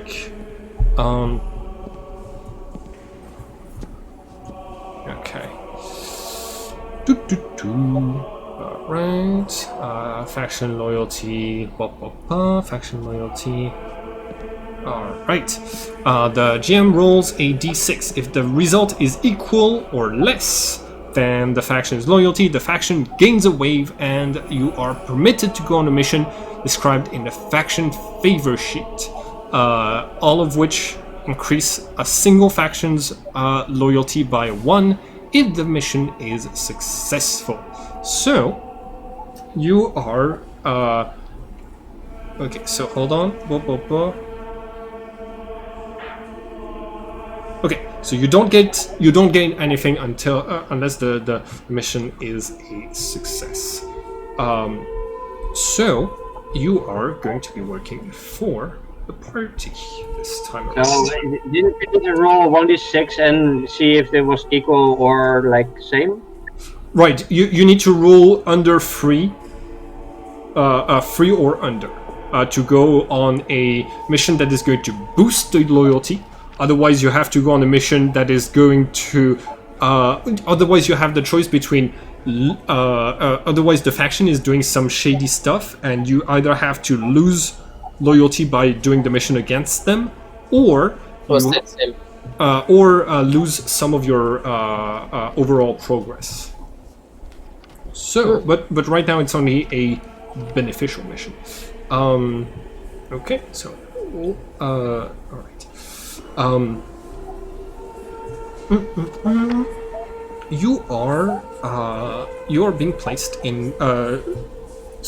Krabby is going to send you a contact information to your Breastplate Armors, and you are able to see the details being shared with you about somebody's Breastplate Armor that indicates life signs very different from what you're used to.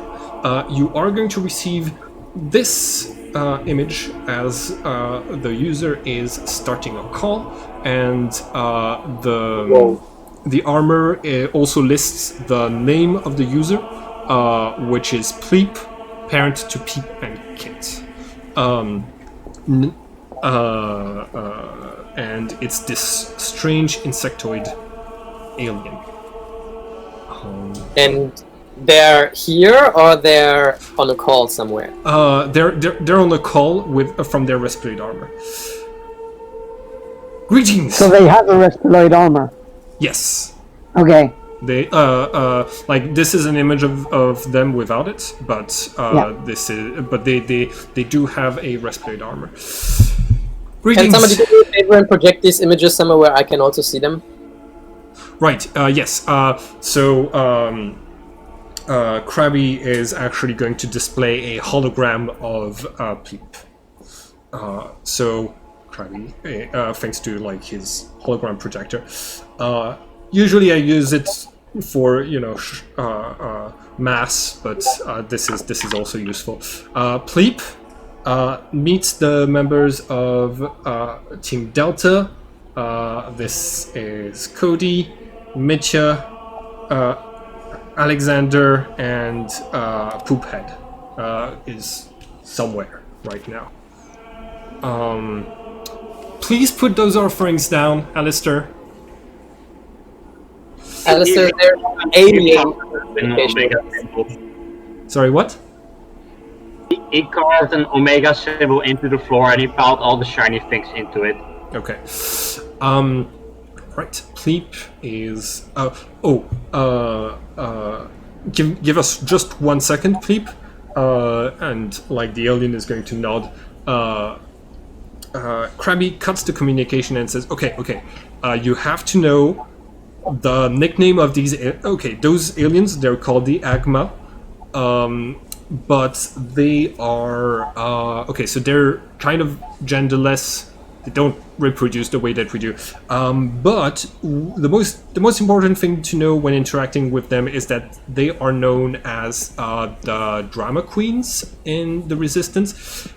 They don't take very well to criticism or negativeness. Just letting you know. No, thank you for having told me. Yeah. That's a really important thing to tell me. Yes. Everybody who's powerful is insane. Yeah. They're not powerful, and it's okay. It's part of their physiology, right? The way that they evolved is they're not able to endure any damage, either physical or emotional, without their security processes activating. Their security processes have them... Okay, so from my understanding, they have 2 eggs in them, right? And as soon as they take any sort of damage, physical or emotional, they start to die, and the eggs inside of them start to come out. That's why the name of his of Pleep's children are displayed, so that when you meet them, you will immediately know that something happened to Pleep. He might have scratched his head or been shot in the head. So that's amazing and crazy and the coolest thing you ever said. Yes, but that's why if you, so one of the kids gets the exact same DNA as their parent, while the other gets a slight modification to their DNA that would make them more resistant to whatever killed the parent. So if you insult Pleep and he dies from it, one of his kids will be resistant to insults. So that's how they process. Really weird that this didn't already lead to them being quite resistant against this. Right. They don't. So they only keep a certain amount of resistances. Basically, they adapt to their environment. Like Pleep looks very human compared to some of the weirdos I've had to interact with. Anyways, yeah. I'm gonna. You see Mitya just jotting down notes like, okay, so if we fight them, cannot kill them twice the same way. Okay. No, just taking notes for future encounter. Yep. Thanks, Mitya. Okay. Right. calling the Agma again. Hi, Pleep! Pleep is going to nod and say, greetings. I have been receiving news that you are taking over the spaceport in Sydney. I congratulate all of you. You can, like, Pleep's voice is extremely robotic, and you can tell that the movements of his mandibles do not match the sounds being made by the Respirate armor at all. You think the Respirate armor is translating it. That's why I'm going to sound robotic when I play those aliens. We would like your help. If you would be willing to do a short detour on your way to the moon. We have an extreme interest in the powers of the Emperor and of the unit known as the Cell. We believe those things have led the Emperor to become a god in the Shadow World, and that is how he destroyed all of our Imperial defenses in the Shadow World. This has not happened in the material world, which is why, but we have been warned of it happening, so we joined the Resistance. On your way to the moon, you will be passing near an abandoned and quarantined space station known as Dionysus 1.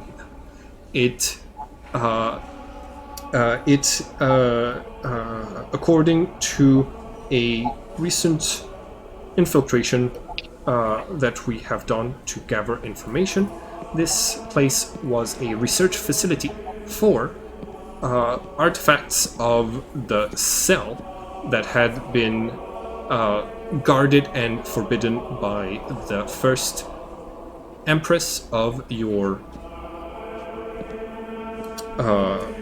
empire. If you would be willing to help my faction, we would like you to investigate this space station and find out why it was quarantined at towards the middle of the war, and find out if any of this research can be useful to us to figure out things about glitches, quadrillas, and immortals. This is my faction's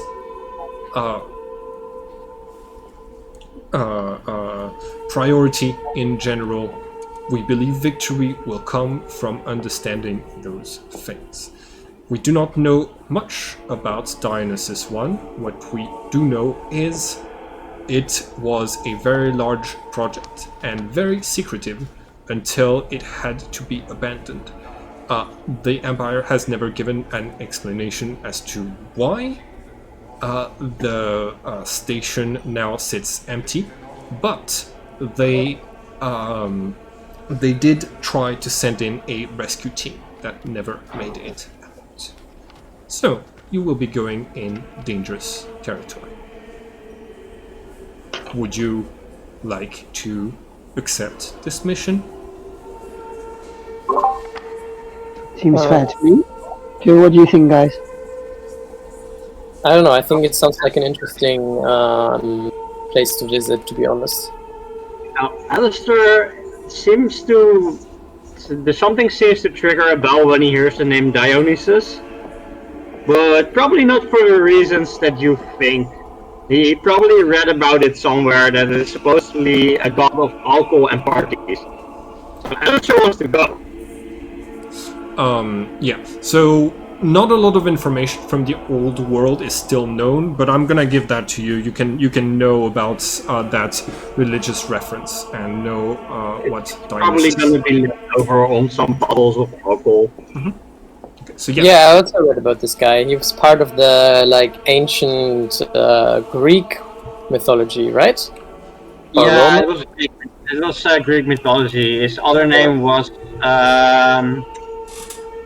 I don't know. He has two names, but it's the Dionysus. Dionysus is the most used one. That's from the Greek mythology. Yeah. And he was the party god, the god of wine or something?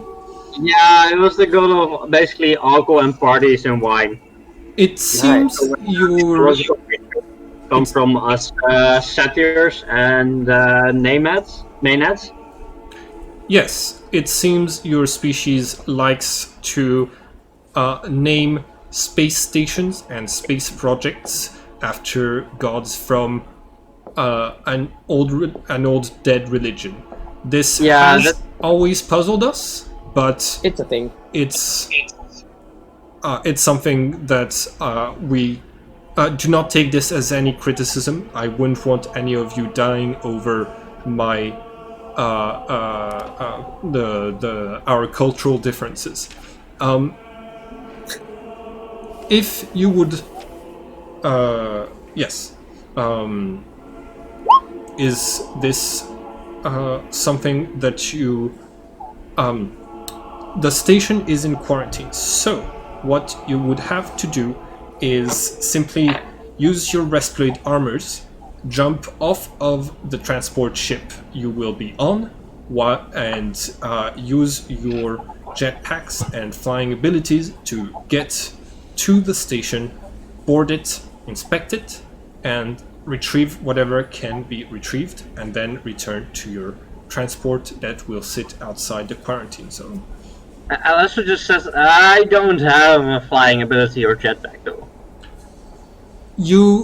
Might I suggest that you hold hands? Might I suggest that you hold appendages with your with the fellow members of your team who do have flying capabilities? I know that some humans think this action is reserved to couples, but in my culture we we do tend to hold hands when it is necessary, like to travel in the void of space when only one person has propulsion means. Oh, well, that seems alright. I'll just hang on to one of you guys, and he just seems to stare at you like, whatever you do, don't fucking drop me. Drop you in space. Oh, that would be a great point with this. Don't worry, Bean. I have a little bit of experience. Don't worry, Alistair. I have a little bit of experience in navigating in 0G already. I can take care of you. Remember, Alistair probably has enough explosives to create a star. Okay, Mr. Pleep. Thank you for your kind offer to us to investigate the station. It sounds really interesting to me. Although before I agree, I would like to ask you maybe some more questions about you and your relationship to the Resistance and your civilization. As you might have noticed, we are very unfamiliar with your culture, and I think it's important to exchange some information about this so we know who we're working with, so we also can understand what you mean. Of course, I understand the resistance on Earth has been very isolated from our efforts on the moon. I will dedicate some of my time to help you understand the Agma and myself. That's great. So my first question was about something that you noted that you were saying earlier. If I remember correctly, then in the Shadow World, the Empire defeated your faction, right? That is correct. Both Do I have? Yeah. both continue. in the real world and in the Shadow World, our empire spanned multiple solar systems. We have extremely advanced AI technology and defenses and that surpass yours by far. Yet one single individual, shaped like a human, appeared before our empire's fleet a few decades back and wiped out all of our defenses in one instant in the shadow. We believe this entity to be the Emperor after he assembled all of the runes in the shadow. This means it is our top priority to prevent this from happening in this world and to help our brethren in the shadow reconquer what has been taken from them. We were warned as this invasion brought a lot of resources to the Shadow Empire, but people learned about us. One such individual, Soren Solipsis, used her ability to travel between worlds to come to the physical world after passing through the portal between the moon and our space, and she told us about all of this, presented proof, and presented us with the means to help ourselves and help the resistance. I'm sorry for your loss, but I have to ask, do I understand correctly that you trust this information from Soren? We have nothing that she has said to us so far has been shown to be false. As she has suggested, we injected the Resplioid, the Philonite that she provided us into the eggs contained in some of our bodies, and when some of us died, glitches were born. She also suggested the same course of action in the Shadow world, and some quadrillas were born there. Unfortunately, the process of transmitting the armor does not work the same for our species. Whenever we die, our Resploid armors have their materials split into between the two children, meaning that some of us can already do not have enough of the material to protect their bodies and travel from this world to the next. So this has its advantages and its disadvantages, but overall we do trust Soren, as she has alerted us to the biggest threat to our republic in centuries. Vielen Dank für diese languages. Thank you very much for this elaborate explanation. I'm sure we are going to learn a lot more about you in the future. What do you guys think? Should we take this opportunity to visit the station? I'm up for it. I'm also up for it. All right. I see Alexander is nodding their head. What about Poophead? What about who? Poophead. Poophead. Krabby introduced Alistair Yeah. as Poophead earlier, and Pleep seems to have taken this seriously. Poophead is currently, in the same way that you are a different culture from us, Poophead is of a different culture too. And his way of communicating functions on the basis that if he is not in accordance with what is being said, he will notify us, but his silence counts as agreed. Perfect. He's probably just distracted still. He's just running around and he's not responding to the name Poopet either, so. Man, you could talk to an alien. What's up with you? In this case, Alistair thinks he's ugly and that's about it. I wish you luck and hope you make it back from the station in and have better result than the previous rescue team. Have a good night, day. Have a good experience. And communications gets cut with Pleep, and you see Krabby say, "All right, nicely done, nicely done.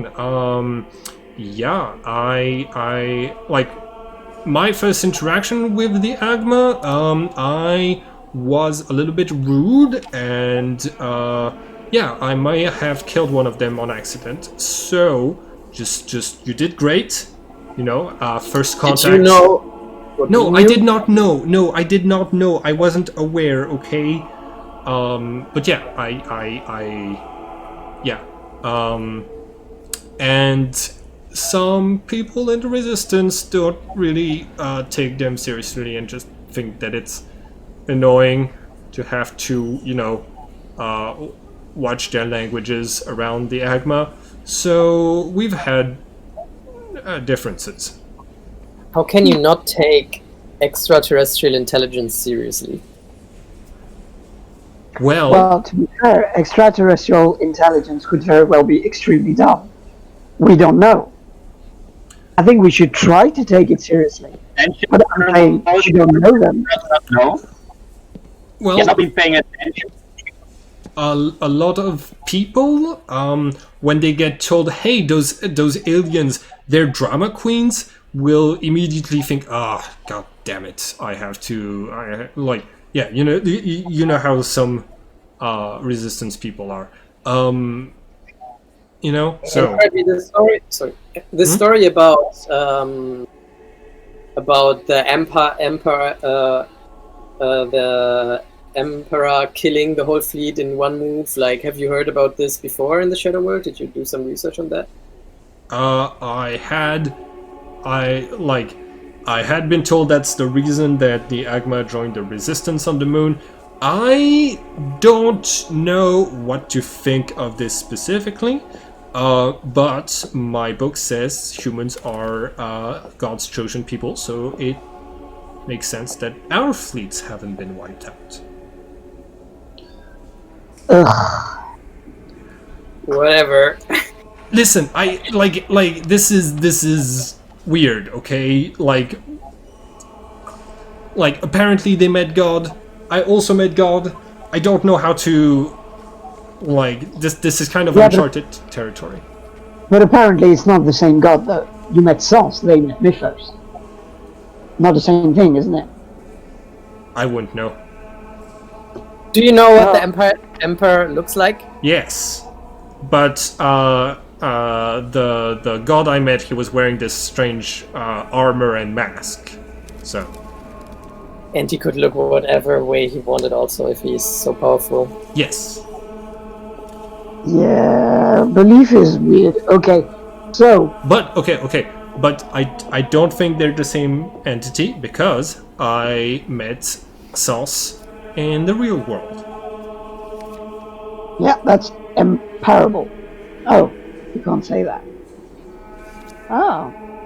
This cannot be parried as an argument. Mm-hmm.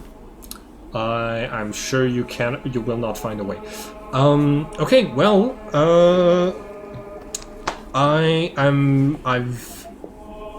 I'm gonna ask if there are some believers with spare rooms to house you until we get a good hang of the spaceport.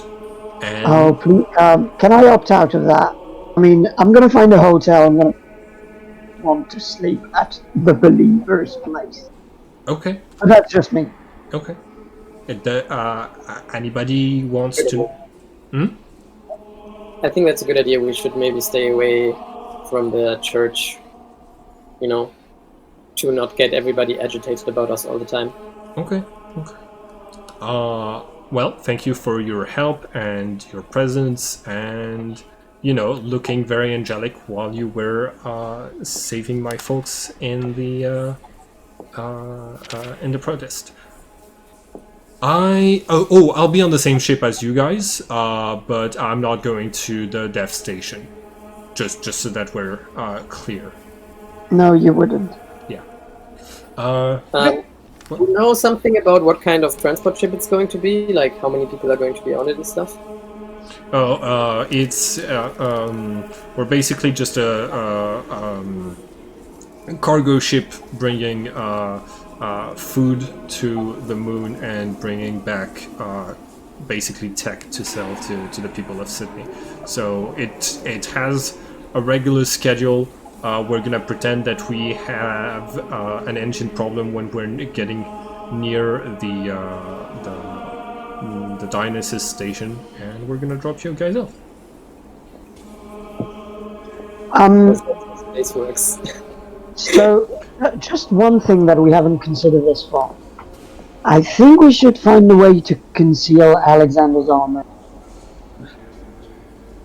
We didn't think that through before, but they know your armor. They don't necessarily know faces, because each time we're in the Shadow World, we are in our armors, but they know our arms. So the fact that you have the armor may be a bit weird. Yeah. Yeah, there's some way to disguise it or get a different set of armor or some kind of clothing that covers my entire body without looking too suspicious. Yeah. Or, okay, hear me out. You could drop the armor and we find a way rather than conceal the armor to conceal... Oh, this feels bad to say. To conceal your face. I'm really sorry I have to say that, but that's kind of the point. It's fair. Yeah, exactly. Like, you could get like this cloak I have as well. Hey, It's very useful. guys, why are you being mean to Alexander? I saw his face. It wasn't that bad. Did something happen? Alexander will drop his armor. Okay, so this is the first time you've dropped your armor since this happened. The contact of fresh air with not your skin just feels cool and hurts slightly. It feels like it feels like it's drying up your muscle tissue pretty quickly, and it's overall like not a great sensation. And Krabby is going to give you this item. Okay, well, hey Cody, Yes, please make him look better than this. I'm already thinking about it, but I'm afraid I will fail. Alex, It's on the inside what you're okay counts. with me trying to... I can see that. I can definitely see everything that counts about Alexander because I can see his insides. Okay, the inside counts, and right now it counts a little bit too much. Okay, so DM question. Yes. If I would try to hear this in with psychic powers, but in a really slow way, like in the most careful way possible, could I try to fix his body over the next couple of days? So without any peril of the war madness. You want to try to basically restore the skin. That is something that could be done. You're going to realize that there's this weird,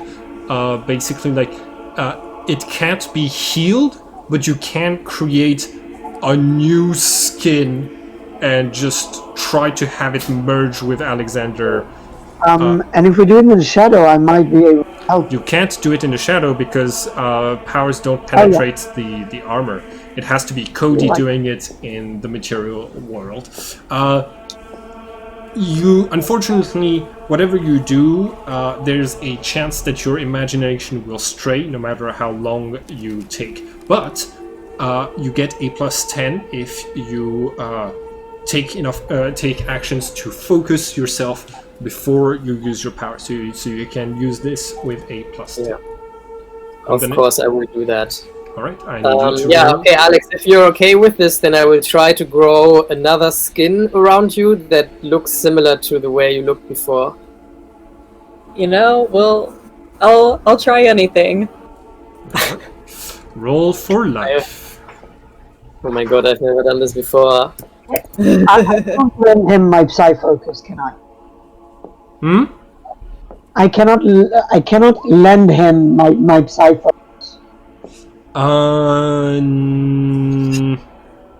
It would feel as if I couldn't, to be honest. Yeah, it's a piece of your armor. I don't think it's really detachable, unfortunately. So okay. So Cody, you get started. You realize you can't just heal it. You have to create something new, and the process of implanting the skin is extremely painful to Alexander. So you have to after a few hours you have to stop. It seems Alexander's body is rejecting the skin as it's dying extra fast. So your first attempt is not conclusive. No, I'm just very scabby. Yeah. Painkillers will be used. That's good. Let's see. You are Alistair. If you're okay with it, I'm going to be using. Can you use one bottle of the pain suppressor pills that you looted from somewhere? Yeah, Alistair. Yeah, I All right. Damn it. Yeah, I'm sorry, Alex. I tried it. I think I get the hang of it if I try it again another time. Practice makes perfect. It's all good. But hey, guys, I don't want to be an asshole, but if my believers hear screams of pain coming from the inside of my church, they're gonna start asking some questions. So please. Alistair has a sound dampener, so he's just gonna stand there like. No. I don't want somebody to walk in while you're redoing Freddy Krueger's makeup here. Come on. Okay, so let's say next time you try this, Not everyone at once. Find a hotel. Find yourselves a hotel. Alistair has the sound dampener, so at least you won't go screaming outside the church. Yes, but if somebody walks in, it's not good. Okay? Damn it. Alright. Well, Alistair hands you a bottle of pain suppressor pills, and you see him loot some of the shiny stuff near the altar. Alright. Alistair, do you have money on you by any chance? I do not have credits. And Alistair is very stingy with just handing stuff. Krabby, would you have... Only given this because there was jewelry on the altar that he could loot. I needed space. Krabby, if I would ask you for some money to buy anesthetics and some medical equipment, would you give that to me?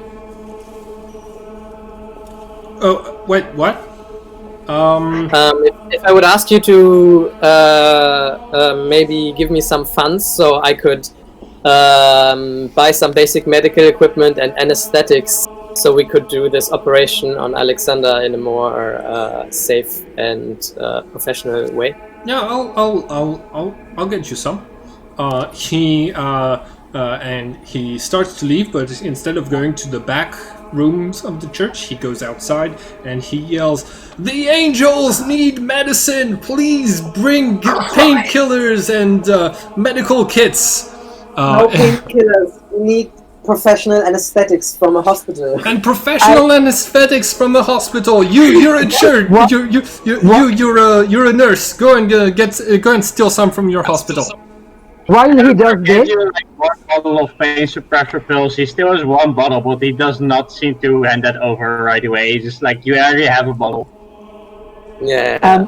and I'm gonna take a look at Alistair, and I'm just gonna say, I'm gonna open my pocket, and I'm gonna say, steal all his motherfucking shit.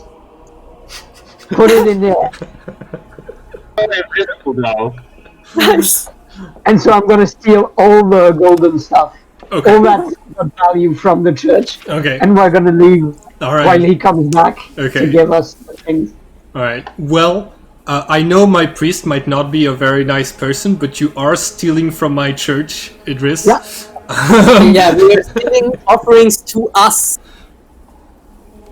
Oh, no, That's I am not No. gonna say it's morally correct. I'm just gonna steal that.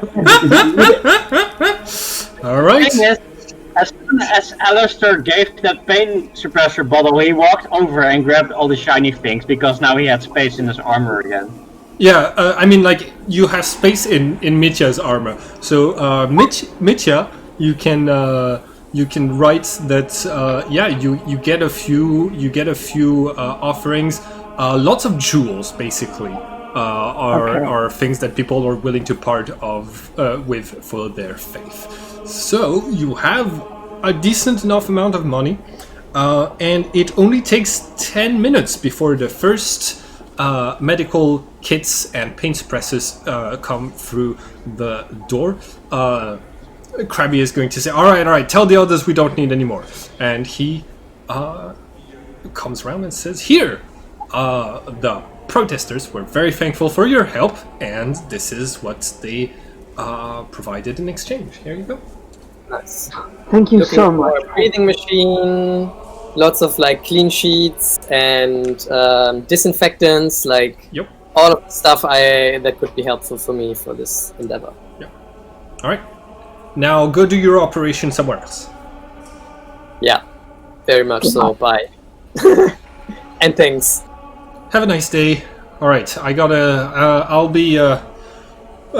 be busy with Raphael, making sure that his takeover of Sydney is going to go well before I leave. Oh, you're gonna be busy with Raphael doing that, right?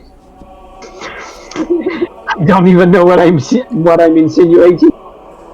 Okay. And we leave. All right.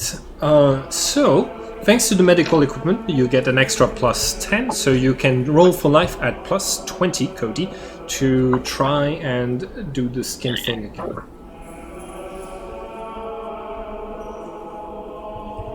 Make me handsome. Oh, I will use a fucking miracle for this. Okay. You rolled a 98. Oh my fucking god. Yeah.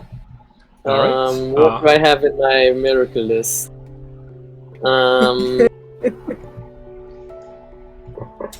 Okay, so I love to workshop ideas in groups. So before I start, I want to sit down with you, Alex, and I want to make like we're gonna make drawings and sketches, and we're gonna go through old images, and in that way we're gonna make sure that this time the skin is going to be where it's supposed to go, where you want it to have, where we want to have it.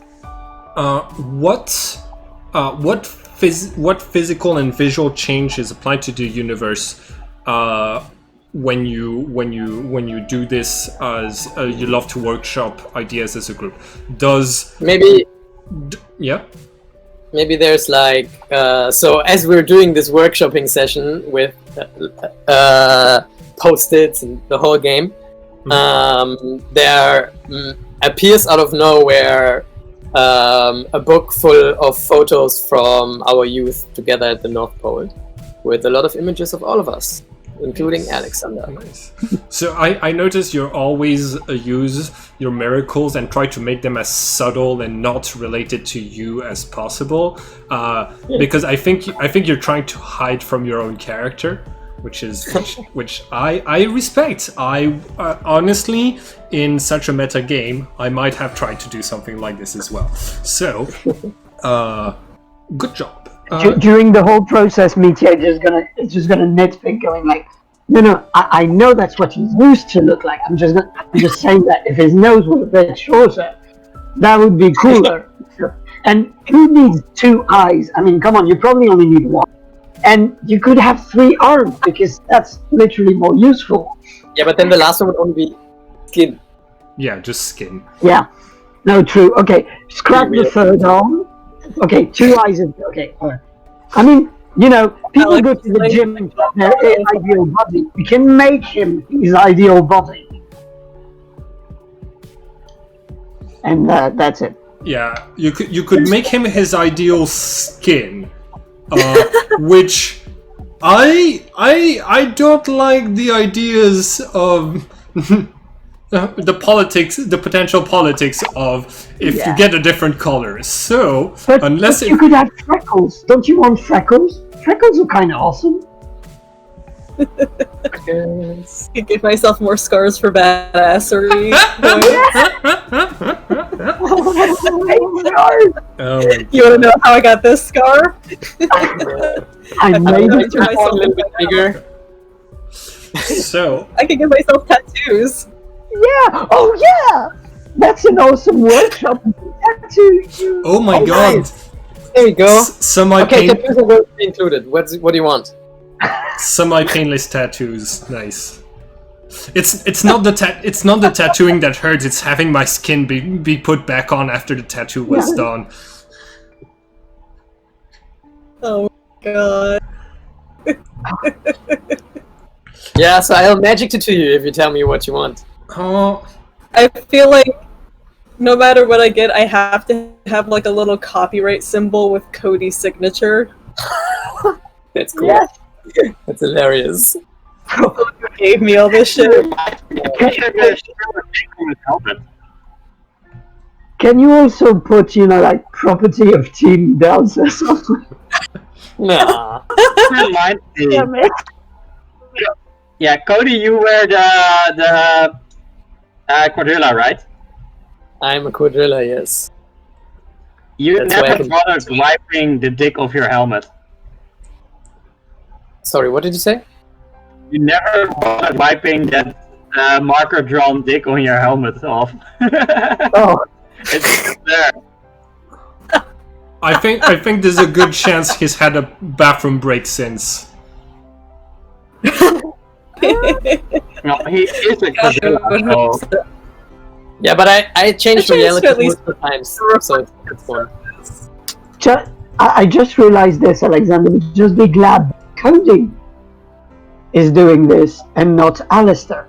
I think you dodged the bullet there. Oh yeah, The first time. counting my fucking blessings. Yeah. Okay, so if you're okay with You this, haven't I'm going to put you under with this setting, and then we do this.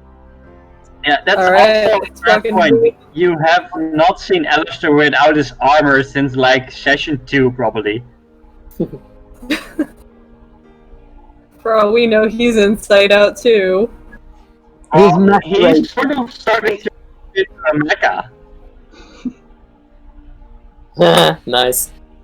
Okay, so I Alright, will wait. inject Alex with an anesthetic, and I will ask Alistair to put on music, and then I will do this whole thing. Yeah, Alistair is going to boot up the radio into his generator, basically. And there's going to be a little copyright symbol, but without the name, just like at the ankle. Oh. Okay. All right. Well, you by the end of the process, you get acclimated to your new skin. It feels in a lot of ways like a baby's skin because it's like brand new. You do have a few cooler scars in places where it doesn't necessarily make sense to have scars there. But they're cool. And you have a copyright. If you have it on the sole of your foot, that's one of the most badass places to have a tattoo because it really hurts, and then you have to walk on it for a while while the tattoo is like healing. So you can look like a badass if you have like one on the if you have the copyright sign on the sole of your foot. But this time your body does not reject the new skin. Yay. I think as a long-term side effect, whenever you take damage, your skin will not heal itself. Like everything else will, but since it's more of a different organism with exactly the same DNA grafted onto you. All right. That's fair. I'm down for that. Okay. Yes. Some in-game drama. So this takes you a few hours. You found yourselves a nice hotel. Apparently, it's not the season for tourism. The revolution has kind of pushed tourists away, so you get some very cheap rooms, which you are easily able to pay with one of the sapphires you lifted off of the church offerings. In the next few days, you are going to hang around as the revolution follows its course, maybe even helping a few times when the Empire is making it hard for the takeover. But overall, nothing major happens. You are going to be given access to the spaceport, and as promised, Krabby is going to find you a commercial transport ship that is going to take you to the stars. So, as you guys are putting your seat belts on and preparing, you can all see that there's a professional pilot, there's a crew. Krabby is sweating profusely in his seat.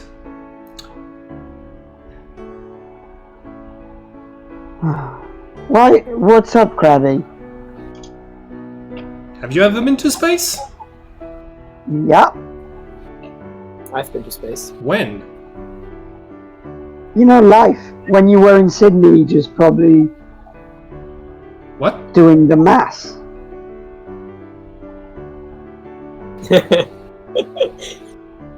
How is that weird? We've got suits that can go into space, and I've got a jet. Yeah. Also, Well, I have not.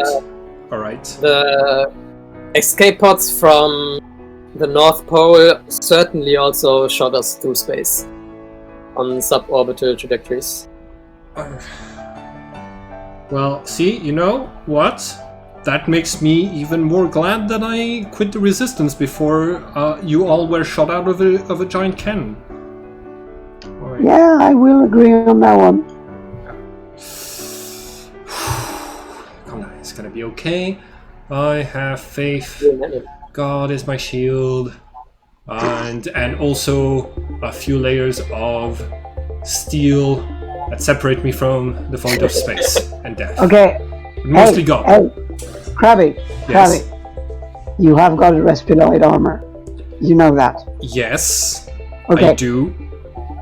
So, what I would advise is, in the event of something horrible happening, and nothing horrible is ever going to happen, what you must do is just take something that propels, like a gas canister or something, and then you put on your armor in the void of space, and it's going to protect you. And you just slowly release gas up until you re-enter Earth's gravity. I think you should buy, like a fire extinguisher or something, and you're going to be fine. Because you're not going to die. Worst case scenario, you end up in space and you drift endlessly while your suit sustains you. So just buy a fire extinguisher and you're fine. No. If something bad happens, I will panic a lot, but after a while I will jump to the shadow world and use shadow powers to propel me back to Earth. Yeah, but that's not fun though, the fire extinguisher thing. It's like a roller coaster but cheaper. Yeah, I've never driven a fire extinguisher before, and I'm not going to. You're literally going to in probably 20 minutes. Just like larger. Okay, I'm getting off. I'll take the next one. See you guys. What a boy. Yeah, you You'll can. be good. You'll be fine. I take care of you when something happens. No. Listen, I'm gonna need to have a lot more alcohol and drugs in my system before I'm okay with going to space. I'll take the next one. That is the right reaction to a dangerous situation. Get stoned, get drunk. Yeah, I support it. Good luck. And like you see him like leaving, and then he said, "Fuck." Oh my god, I have believers who came to see us off. If they see me exiting now, they're gonna be like, "Oh, he doesn't have." Fuck. Hey man, don't we have alcohol on board? I mean, this ship probably has something to drink. Oh my right? god, no, we don't. Cody, materialize me some alcohol, please. No. You hear Alistair say something like, I think I drank all my alcohol already. Okay, does anybody have drugs? Yes, I do. Please give them to me. What are you offering in return?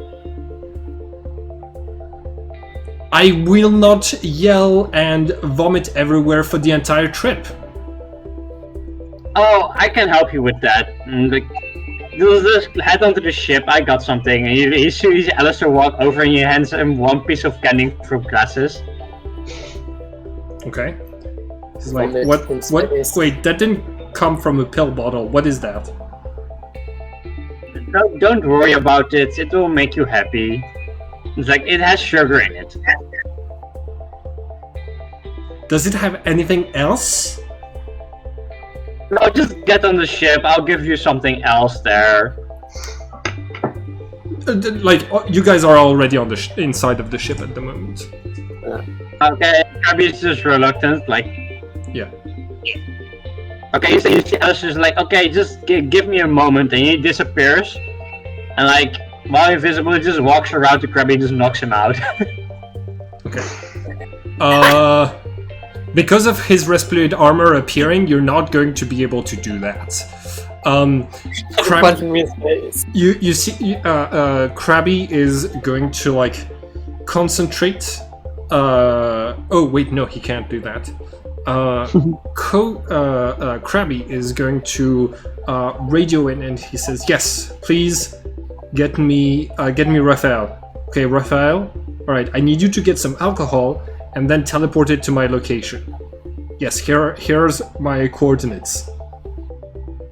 No, yeah, it's important. Yes, I know you're tearing a hole through the fabric of reality to get me alcohol. I know what I'm asking for. Thank you. Alistair's just gonna pretend that nothing happens, and he's just waiting for alcohol to appear, and like, if it does, he's going to try and steal a bottle quickly. Okay. A few minutes later, there's going to be a rift in space that appears while the ship has started like moving. That and a hand made out of blue electricity is going to pass through it and hand Krabby a bottle of it's going to be medical alcohol. So. That's gonna be fun. Krabby looks unhappy, but he's but as you reach a higher point in the stratosphere and the ship is like starting to vibrate, he's still gonna drink it. Some of it at least. Really, mate. All right. He's gonna pass out again. That's gonna. From the side windows of your ship, you are able to see yourselves lifting up away from Sydney.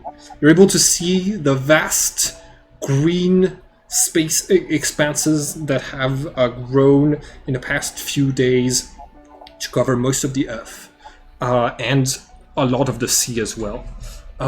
You're able for the first time to get past the clouds a lot and to be able to witness that from space a lot of the cloud layer that's been there for centuries has in fact dissolved. And as you keep making your way up, you're going to start to see the stars. You're going to start to see all of the Earth as this round ball beneath you, and that is growing ever smaller. Yeah. What are you going to do during the 2 hours before you reach your near Dionysus station?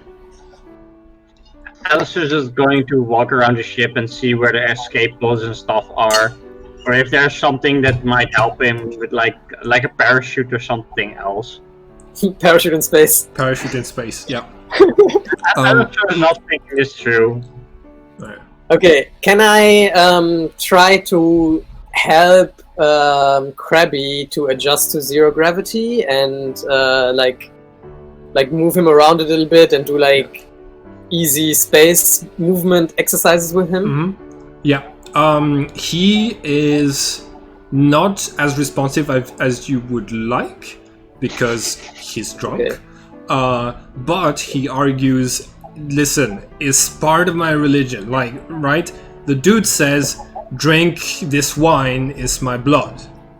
Right? So he's like, drink wine is part of the commandments of the orders that's like the Son of God gave.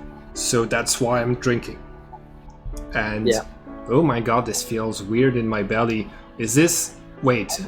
There's no gravity, guys. But it feels like I'm falling. He grabs the bottle and chugs a little bit more. You don't have to justify that you're afraid with religion. It's okay. It's okay to be afraid. I am not afraid. I have faith in God, and I have faith that alcohol will help me get through whatever I don't have enough faith for. Alistair's probably just going to grab a rope and then just like see if we can get drunk Krabby to talk about interesting things. Like, hey, Krabby. Are you getting drunk 2 hours before an important mission? No, Alistair's just going to try and like get blackmail information from Krabby. Mm-hmm. He's going to ask him for interesting stories.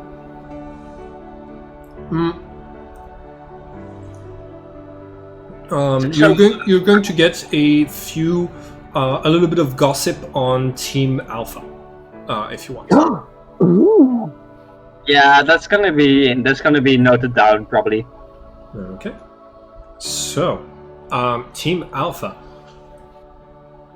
So strange things, right? Sophie. She has this sketchbook, right? She draws things. And like, you remember like our birthday, she drew like she was off to the side during the party, like that was what, a few months ago. Anyways, she was drawing this thing and I come over and I look at it, and it was this ice cavern, and there were 5 figures in it, and I didn't and I asked her, and she was like, yeah, I'm just drawing my dream. And a few days later, you guys came back with the Philonite, and we got the armors on us. And the armors looked exactly like the drawing she'd made. And then, when we went to train, the ice cavern where in the shadow world where the resistance base is looked a lot like her drawing too. And I freaked out, and so I kept like asking about her dreams, and sometimes she had some very weird ones, but sometimes she had some that like made sense as things that could happen, you know. Like, is she friends with someone named Classes by any chance? Not that I know of. Like, Alistair's going to take a note about this for the future and probably ask Classes about it if he sees him. Anyways, right, so Sophie, he also got this drawing, Right, so that had me worried. He drew my body being dead before I faked my own death. So I don't know if it's a, if Sophie gave me the idea or if but when Raphael made my fake body to convince the team that I was dead, it was placed in a very similar way to the drawing and stuff. It was this weird thing, but nobody, everybody in Team Alpha knows about this, but nobody can say anything because we're fighting against determinism and destiny and stuff like this. So we can't have somebody who's able to tell the future in our group, right? That goes against everything that we're fighting for, because it means that if the future is predictable, it means we have no free will, even the glitches, right? Because he's a glitch too, and he predicted some of our actions. So yeah, that's the gossip on Team Alpha.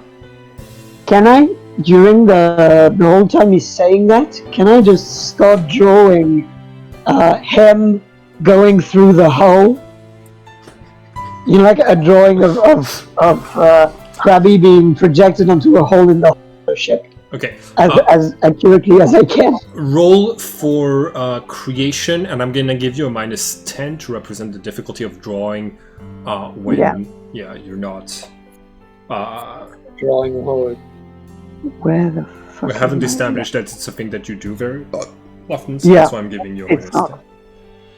It might come out as a stick figure with an arrow pointing at it to go Samuel Krabby. Yeah, depending on your role. Yeah, it's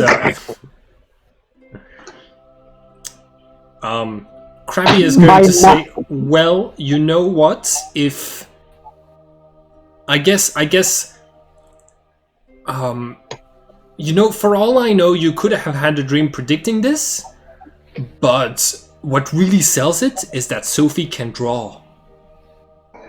Yeah. Mm-hmm. You know what I can do? I can slice your leg in one fell swoop. Don't anger me, Samuel. Don't anger me. We all have different talents. Why am I angering you? Why is it angering you that I'm saying you're shit at drawing? You are shit at drawing. You're not saying, oh, you know what? I hope you die in a pool of your own urine. But I'm saying that in the best way possible. I'm trying to be nice and to not offend you. Meanwhile, while you're saying this, Alistair looks at you trying to draw, and he just scoffs at you, and he starts drawing a perfect replica of Krabby on the wall. Yeah. Alistair is able to draw, really well. Krabby is going to say, wait, you're in. Oh, I gotta go pee. And just... I predicted it. You predicted I would die. I'm not gonna die on my way to the bathroom. Wait for it. And as he goes in the aisle, wait for it. Wait for it. Until he left. Okay.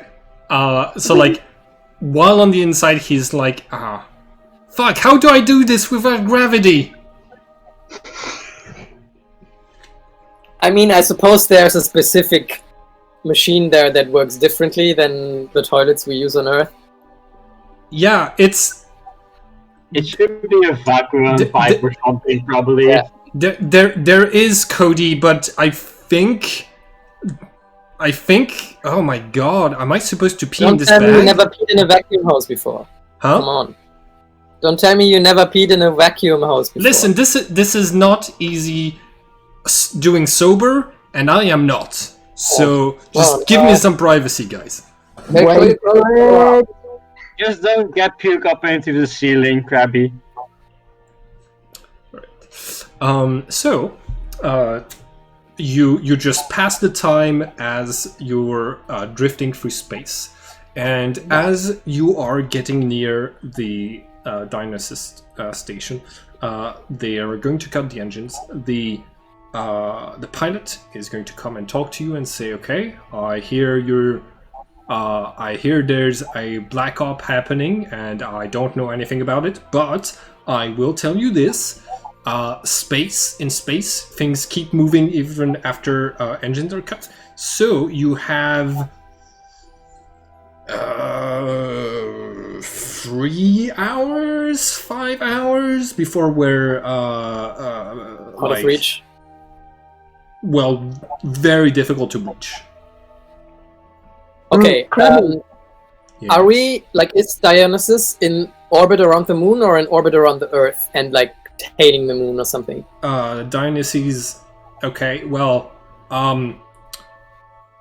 I don't know about any secret space station that's been blocked off for decades, but there's something right to our starboard that is in Earth's orbit.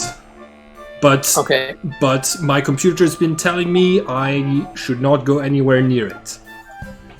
You don't have to really go. Yeah. And Krabby, do you stay in this vehicle? Yes. Okay, make sure that we can locate you just in case.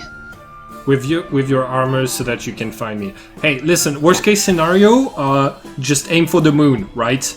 Guys? I don't think we have enough fuel to get in orbit around moon when we're not there yet. Have your breastplate armors ever ran out of fuel? Mine hasn't.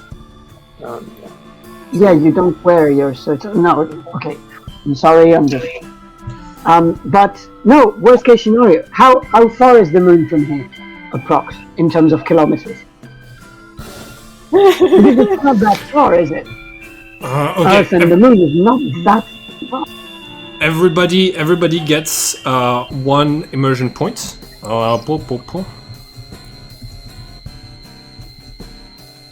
So the moon is 348,000 kilometers away from the Earth. Oh yeah, okay, yeah. I thought it was less. Okay. So maybe not go on foot then. Yeah. I don't know exactly what the orbits... Okay, so yeah, 384,000 kilometers. Yeah. Yeah, well. So we should catch the transport. If you don't want to have to do a long ride, yes, it'd be best if you caught the transport. Oh, Krabby, I have an idea. What you could do is wait for it. Oh no, you're not gonna want to. But okay, if we get stuck and we're not dead, what you could do is make the return trip and pick us up on the way. But we're not gonna miss the transport. But if we do, that would be awesome. Listen, I appreciate that you think I'm capable of that, but I sincerely believe that I can bring more to the resistance by being a religious leader than I could risking my lives to save you, the 4 of you. No offense? Yeah, very logical. Let us die. Yeah. Really good for the resistance. No offense, but I'm not coming back for you guys. I mean, you could send somebody as the leader of a religious faction. Yes, I could send some people. I don't have anybody under my leadership that has breastplate armors that would be able to make their way to the station. So yeah, just so that we're clear before you head into the mission, that help is not coming. You guys got this. Wow. Okay, let's go. All right, get in the hatch. Yeah. And Just walking along with you guys, what are we doing? Okay, you're gonna take his bottle of alcohol. Just steal it. Alistair takes his bottle of alcohol. What? I want you, Alistair, to steal Krabby's bottle of alcohol, so he has none for the rest of the way. To steal his what? Oh, his alcohol. Yeah, Alistair is gonna do it. Okay. Right. Roll. He's gonna say, hey, Kirby, look at the drawing I made on the wall. Nice. Like, wait. Can you pose for that for a second? Give me that. Go stand in front. I want to see how close it matches. Okay. I'm gonna ask you to make a roll avoid. Clearly, you're talking with him, so you're not invisible, and you're not using your stand dampener because he couldn't hear you otherwise. But he is drunk, so you have a +10 to your void roll. And yeah, you're able to steal his alcohol. Nice. I'm just gonna send him a picture of him posing next to the drawing I made. And just like, yeah, here, look, go check that out on your Resploid armor. I make a picture. You look exactly the same. And then just walk off while invisible with his alcohol. You have the hands of an artist. Okay. So, Before the hatch opens, I would like to activate my flying capability. okay. So, while you're still in a pressurized ship, I'm gonna need you to go. And then I'm gonna roll for... Aww. Okay. Everything gets black. Yeah. So... He's gonna have one hell of a time on that ship. By the way, this is an old picture that I got where the ships kind of look like the way I envisioned some of the military ships in Sens. Just giving you this as you guys are flying out of the atmosphere. And It just created like a black cloud inside the ship, right? yeah, Yeah. Krabby is gonna have a fun time without alcohol and like the pitch black ship.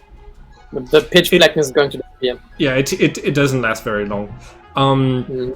Okay, so as the hatch opens and you find yourselves drifting forwards out of your ship and into the wide void of space, you are taken by this sense of vertigo, and you're able to see the earth beneath your feet, the sun floating nearby, and this sense of scale. And in the distance, you're able to see this space station right here, and you are going to be able to start going towards it. I would like everyone to make a chaos roll to see how well you're handling space movement. Can I grab onto Alistair's back so I can maneuver him and we can work together? Yes. There is still zero gravity at least. Yeah, 0 is a success, Mitya. So you're good. So Cody. Okay. Cody, you're overcompensating for Alistair, and Alistair has to like adjust his weight constantly to get you to a positive result that will get you Greg, to give me the that stage. Okay, this is the first time we're doing this, but we're gonna get better. Yeah. I just really good Cody. I'm just flying with a ball of alcohol in my hand and Cody hanging on my foot, basically. Yeah, I think what's very likely to happen is that Cody, you don't realize how much speed you're getting, and by the time you're getting close to the station, you're not decelerating fast enough. So you have to put yourself so you because he has a stronger armor, you're able to use Alistair as a shield against the impact against the station, and you are fine. To the side of the station, you are able to spot pretty easily an open hatch. Get through the other hatch. All right. Okay, so before we just go randomly in, should we check if there's multiple entrances to this place? Get a view from the outside, maybe? Oh yeah, I have Pro Sense goggles. Can I do a full scan of the place, seeing that if there's any heat signatures? Yes. You spot about 500 heat signatures coming from the inside. Yeah, people inside. Alexander, don't you have a data thing that can map out things? Also, Alistair is going to pop into the shadow world and back out after latching Cody onto the ship, just to see what's happening in the other reality. In the shadow world, the station looks looks the same, you are going to notice that the hatch that you were going towards is double open. Basically, it vented the atmosphere from part of the station out into space. You don't know when that was, but you basically the hatch is like fully open to the void of space, whereas it is not fully open in when you're in reality. So it looks different, basically, and the ship looks sort of similar, or not? The space station looks similar, apart from the fact that it looks like it vented part of its atmosphere. Okay, so I'm 500. gonna relay that information to the others and like take a picture of how it looks. Okay. Is the space station completely dark, or are there any lights? There are a couple of signal lights. You have received automatic messages on your way here telling you to go back. This is a quarantined area. It's extremely dangerous, and you're committing treason. So like it's broadcasting this on loop. And yeah, other than that, it seems you see a little bit of light coming from inside of the hatch, as there is an entire military transport ship on the inside that seems to be abandoned, but still powered up. Does this ship look like it's capable of entering the atmosphere of Earth? Yes, it's one of those large transport ships that has that would generally have like a pretty big unit of soldiers. During your training, you were told if you see one of those ships, lots of people are about to die. Is what you're supposed to like take it from, yeah. I was just going to ask, like, do we want that ship? Yes, we do. I think. Yeah, and I'm going to go start heading towards the edge along the side of the space station. Okay. You are going to find a few other entry points, all of which are locked and depowered. What we could do is go through the shadow in the part of the station that's open and reappear back in reality. I think we could do, yeah. Yeah, that's why I also forwarded an image of what I saw to you guys. So, do we do that? Go through shadow? Mm-hmm. That's fine with everybody? The hatch is open in the shadow world, not in this one, so we can enter through the shadow world and then get back. All right. Are there any hit signatures in the shadow world? There are 0 hit signatures in the shadow world. The ship also, the military transport is also not present in the shadow world either. Okay. Right. So you start to you start to make your way in. You make your way to the vented interior of the station, and you are going to see basically it's like there's dust particles left over from when there was an atmosphere around here. Looking around and having a look at the systems, everything seems to have been working on like reserve power for decades, and in the shadow at least, all of the atmosphere has been vented. Like somebody just cleared the station out completely and made it completely inhospitable.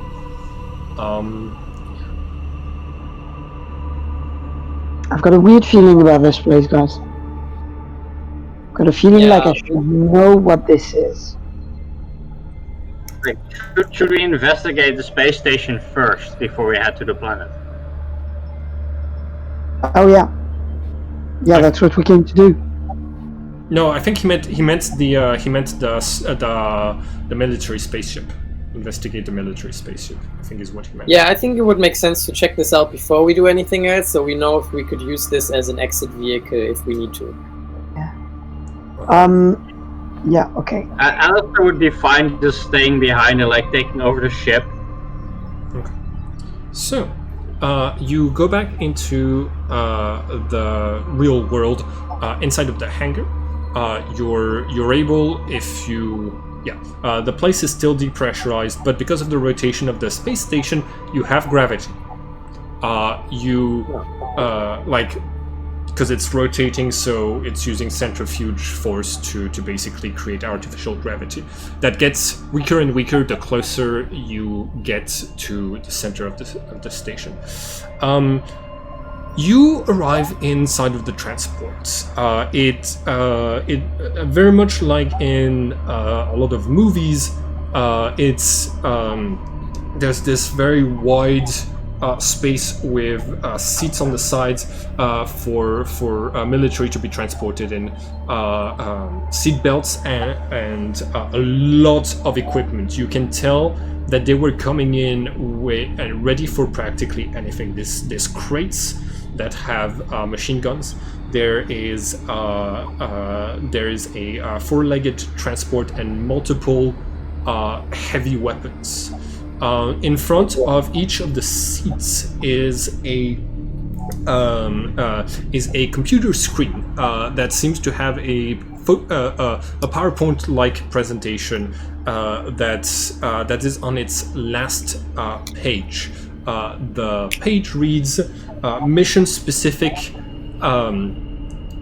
notes of extreme importance. Do not lie. Do not let your imagination run wild. Yep. Man. Alistair's just going to plug into the system and copy the entire PowerPoint. Okay. I was just about to ask Yeah, the rest of the PowerPoint. You are able to see that basically the people were told this is an abandoned space station, something terrible's happened on it, and it sent a distress call. This place was known for, like, the Empire is sending you guys in to retrieve key scientists and any artifacts from that were being studied that can be salvaged. There's knowledge that something very weird happened in this place, and one of the experiments went wrong. The last message from the people inside of the Dionysus station said, if you send people in, it's important, do not lie, do not let your imagination run free. I am going to go out of the... and I'm going to try to invoke my wolves. In What? reality. I'm going to try to use my psychic power. In reality? Yeah. Okay. Go ahead. I'm going to try. Go ahead and roll creation. I don't like that you let me roll. Meanwhile, Alistair is in the shadow world. He's looking at the weapons, basically. Machine guns. No, the in the shadow world there is no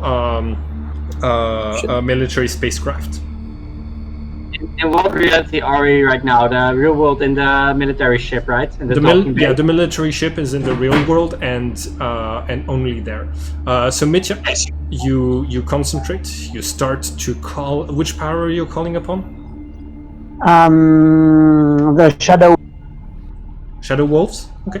No, it's called Fury of the Wolf Spirits. Yeah. You are going to you feel. And I'm going to draw out my sword. Okay. You feel something. You feel as if the power activated, but looking around, there are no shadow wolves. You feel like if you were in the shadow, you would have been successful. Also, Alistair is going to take a look at the weapon crates and see if there's like a heavy bolt or something else that the current base is also going with. would this transport carry 500 people or more or less? No, it's troops of about 50 troops.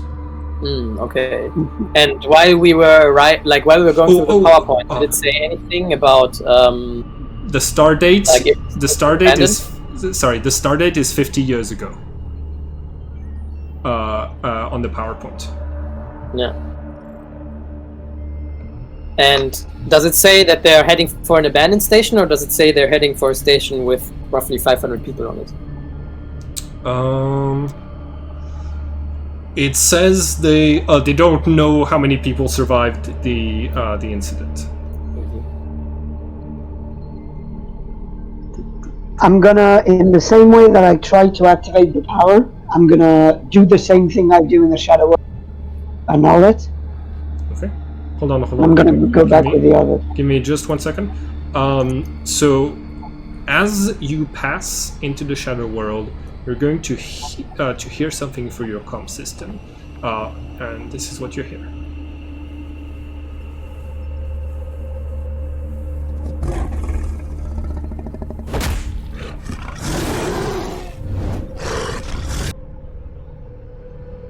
And then it stops. In the Shadow World. Yes. I'm gonna go back to reality. I'm gonna go to the others and I'm gonna say, okay, I tried something, guys, and something weird happened. So I'm gonna give you the events that I witnessed, and you're gonna draw your own conclusions.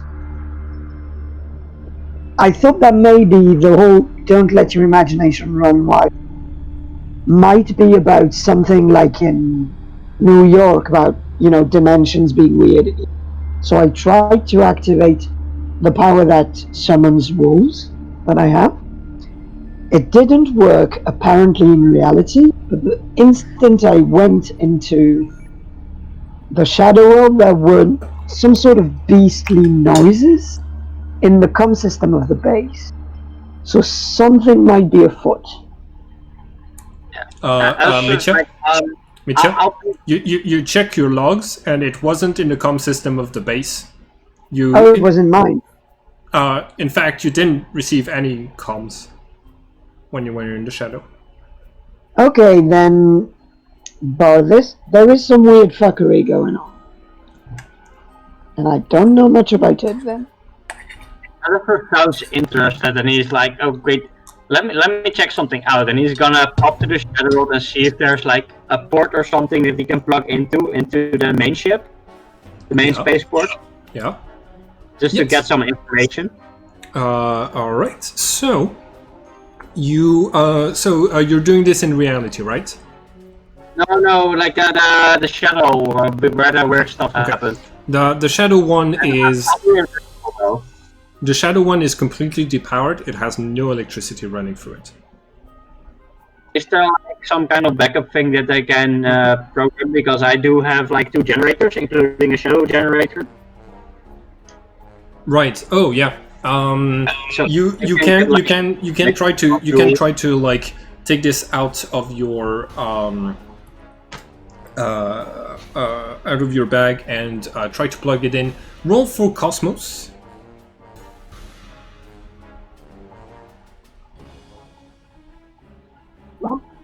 All right. You plug the generator in. A few sparks fly out into the void, and something lights up, but it's not the control panel you were trying to light up. It is in fact an alarm, and your senses indicate to you that the space station has started emitting a distress call again, thanks to the power that you've granted the space station.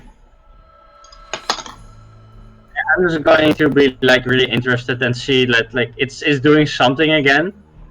I'm just going to pick up the distress signal, basically what it's sending. Yeah, it's just a looped signal that's calling for help to the station. It doesn't specify what sort of urgency they have. They just need any ship that's nearby to come and help evacuate. Okay, I'm just gonna pop back and just transfer that information that I accidentally booted up the emergency signal, but it's like just broadcasting for help. All right, so the rest of you are in the atmosphere-less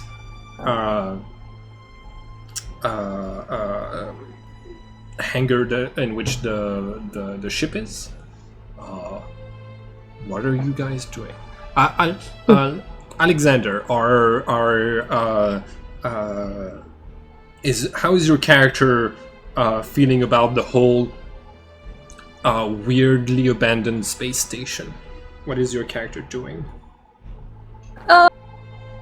Not comfortable with it, but just happy that he's at least with the group, and gonna try keep on trucking while the rest of the group is still doing what they're doing. All right, so got it. Now remember, everyone, don't split the party. Okay, so Alistair comes back, informs you of what happened when he plugged in his generator. By the way, Alistair, your generator is like empty of energy now. Yeah, it needs to recharge basically. Mm-hmm. I'm gonna try something. Come with me, and I lead them out of the ship, and I'm just gonna show them the hangar with my hand. This fucking hangar is full of flowers. Isn't it incredible? And I'm gonna go into the shadow world and see if something happens. Yeah. You pass into the shadow world. Okay. Roll for creation. Uh-huh. You lied. Yeah. Yeah. Roll for creation. Yeah. Okay. You have to tell me if I should put my bonus for psychic power creation into it or not. No. Okay. You're making a resistance check, not a... Okay. Okay. Oh, fuck. Yeah. You pass into the... you pass into the shadow world, and you look around, and there doesn't seem to be anything there, really. Okay. And I'm gonna go back to reality, and I'm just gonna go, okay, nothing. Wanted to try it alive.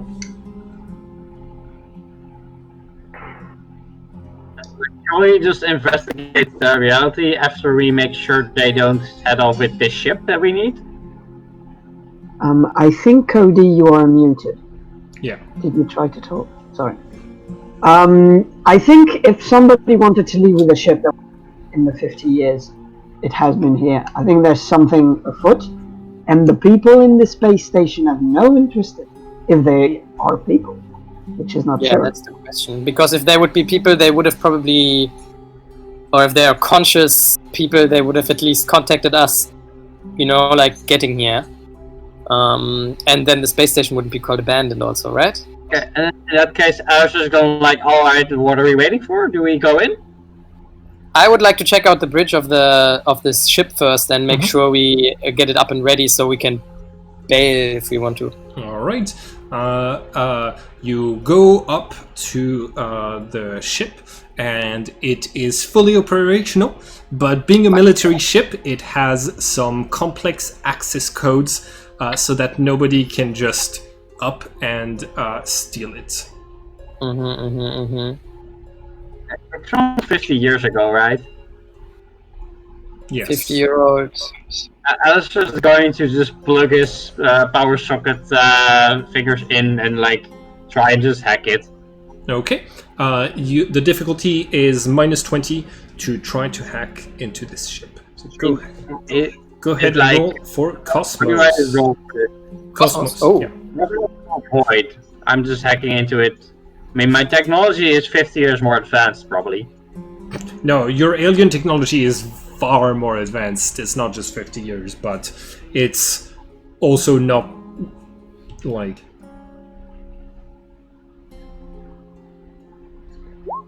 Okay. I actually make it even with the minus. Yeah, even with the minus 20, you are able to make it, which is really good because you did not want to have it shut down and start creating an alarm, a distress beacon at the moment. You get the ship up and running. You now have a fully operational like battle transport ship with I'm weapons. going to start to check the logs of the ship. Okay. If there's any information there, and also like the armory and gadgets that the ship has. Yeah. The ship seems to have gone on multiple missions. Most of them to Earth, to tactical strikes against the Resistance. The 50 years ago was the last mission that it was sent on. It's labeled as a rescue and salvage mission, and nothing more than what the PowerPoint presentation in the military room got you as far as information goes. Can I try and look with my Sens and try and find a head signature that's relatively isolated from the others? You know, in sort of the idea would be to guide us to something, but not where they are 50 in a room, but like if there's a lone one or. You do spot one that is in the corridor on the other side of the hangar door, which seems to be the only heat signature on this on that floor. Nice. Does it look human-like? It is human-shaped. Everybody gets one immersion point. Well, guys, want to go there? Sure. Like, just for reference, Alistair is going to take a picture and like forward you the technological information, like the access code and stuff to the ship, as well as what is in the storage areas. Okay. All right. Now you move back into the shadow world, pass the airlock, and then come back into reality. You immediately shift from feeling no pressure to feeling the pressure of air in a space that has atmosphere, and this is, and it seems you are in a room that has in a corridor that has a hologram table in the center, and nearby it has an emergency cryogenic pod, inside of which you see, in suspended animation, something that is human shaped on the heat sensors, but looks slightly not necessarily human. It looks like this. I would also encourage everyone to use the magnifying glass icon at the top of the thing to have a better look at the image. A satyr from Greek mythology. Oh, this place is giving me a headache. So strange. Does it look like, so the heat signature would tell us that it's alive. Does it look as if it's sleeping, or are they conscious, or what are we? It looks to be sleeping. Okay. Is there a panel on the side? Yes. Like an access port? Yes, there is a panel on the side. I'm going to just activate the holographs meanwhile. Just plug it in and just copy paste all the data on it. Okay. So you're going to plug in. Basically, it's logs that are keeping track of like the subject's health and making sure that the subject is fine. The subject is considered alive, considered partially human by the cryogenics chamber, and Partially human. and some of its DNA matches the DNA of one Dr. Grant. Dr. Gret. Okay. So this seems to be another weird genetics experiment. Does it say anything about, like, is this cryopod keeping this person alive because it's hurt in a certain way, or does it keep it sleeping, or It's a does it say anything about this being like a safety measure? the vital signs are fully stable, and according to the logs, have been ever since the creature entered the cryogenic chamber. In fact, the only thing that you can see is that it looks like the creature was agitated and with a high heartbeat while it was being put to sleep, and that the cryogenic chamber had difficulty putting it to sleep all the way. Okay. Perhaps not wake it up then. I don't know. We could just try and put this onto the ship, but I'm not entirely sure if it has similar systems on board. You guys are going to hear this. Coming from the inside of the pod. Inside of where? Coming from inside of the cryogenic pod. Pod. So, does it move? You do not see any movement in the. You're only able to see like its face and its torso, but and it doesn't, and it seems to be fully immobile and frozen. But Am I the only one who just heard knocking? As you peer closer to try to inspect it, to inspect the pod and its inhabitant, the eyes are going to open. And you see basically glowing golden eyes and a smile that starts to form on the frozen face. Dr. Grant, can you hear us? Tilt of the head, but no answer. The pod is beeping, saying that it's unable to keep the subject under asleep. Do you want us to open it? 1 knock for yes, 2 knocks for no. Do you represent any danger to us? You can't lie. Okay, so he admitted he's dangerous. Do you need us to get out of there?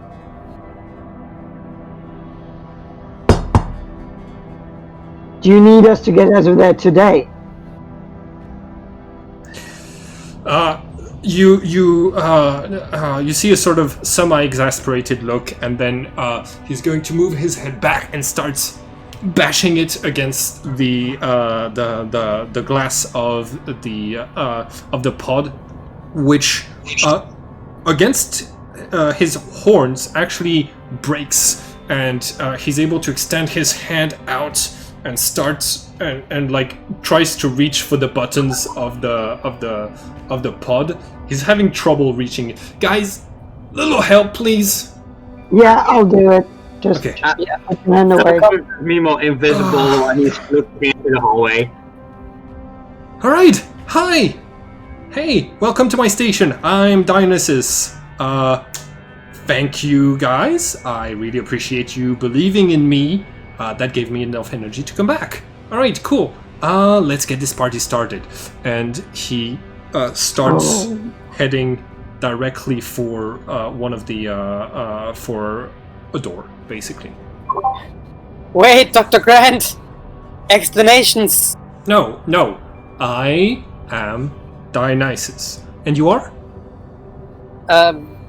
Cody is my name.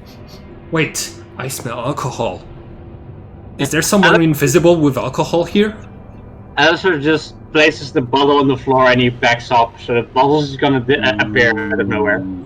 Hell yes. He says, there you go. The satyr takes the bottle, unscrews it, and is going to gulp down the medical alcohol without any problem. And after he's done, he's like, it's not ambrosia, but it'll do the trick. Throws the bottle to the side and says, "All right, let's go." And he heads towards an elevator. Dionysus, go where? Do what? Alistair Party is and gonna follow him. party. Nice. We can send you to Alistair is going to follow him. Okay. All right. I will quickly flicker to and from the shadow and see if he exists in both realities or not. He does. He exists only in the real world. You get into the elevator, and as the doors close, you see that somebody's written on the inside of the doors. Do not lie. Do not let your imagination run free. Dionysus, Yes. I think I've already lied. What does that mean? Well, you'll be all right. Don't worry. It's just you're now part of the experiment. Okay, and they aren't. I mean, I don't know. How honest are your fellows? Well, pretty honest. Okay. So if they don't pretend to be anything they're not, they should stay themselves. I Alistair's see. probably going to have no problem with this. All right. The doors open again, and you arrive in base. Okay, so you see the image that is beneath the holographic chamber that looks kind of like a church. It's the same place, and Dionysus is starting to flick on some switches. Multiple pods start to open everywhere around this floor, and you see multiple people coming out in a state of confusion. Some of them joyful, some of them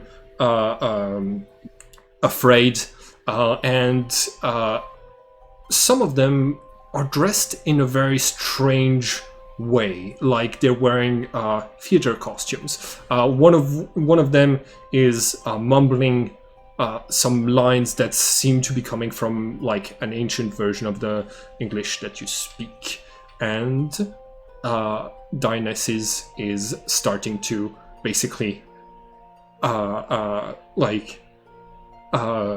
dance, and then he says, "Okay, wait, music. Ooh, the station has a comm system. Yes, we can play the music. Okay, where is it? I'll be right back, guys." And he just starts to book it. Wait. Alistair is going to follow him. Okay. Roll for chaos to try to keep up with with Dionysus. All right, you are able to keep up with him. You see that he's going to take a few corridors left and right until he reaches a control panel, and then he starts to like type. And you see that like it requires access, and he's like, "Oh my god, fuck." Okay, Alistair. Fellow I'm invisible with and the silent. alcohol. Yeah. I am invisible and silent. He just Yes, smelled the alcohol. yes, and you didn't tell me your name, and yet I'm able to talk to you. I'm not a mere mortal like you are. Okay, I need your help with this. Okay,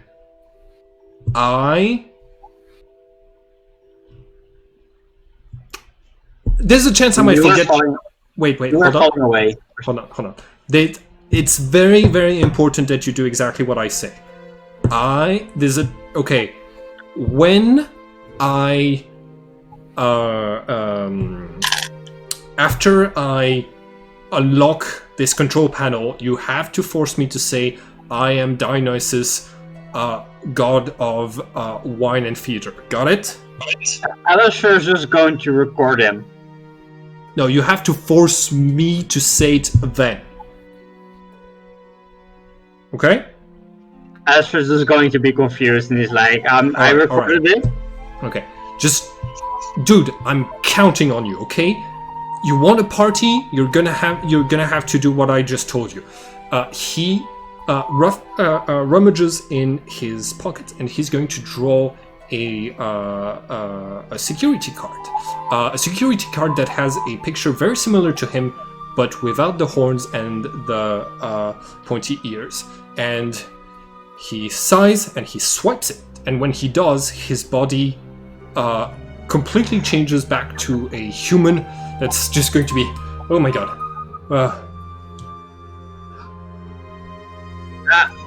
Dr. Grant, is that you?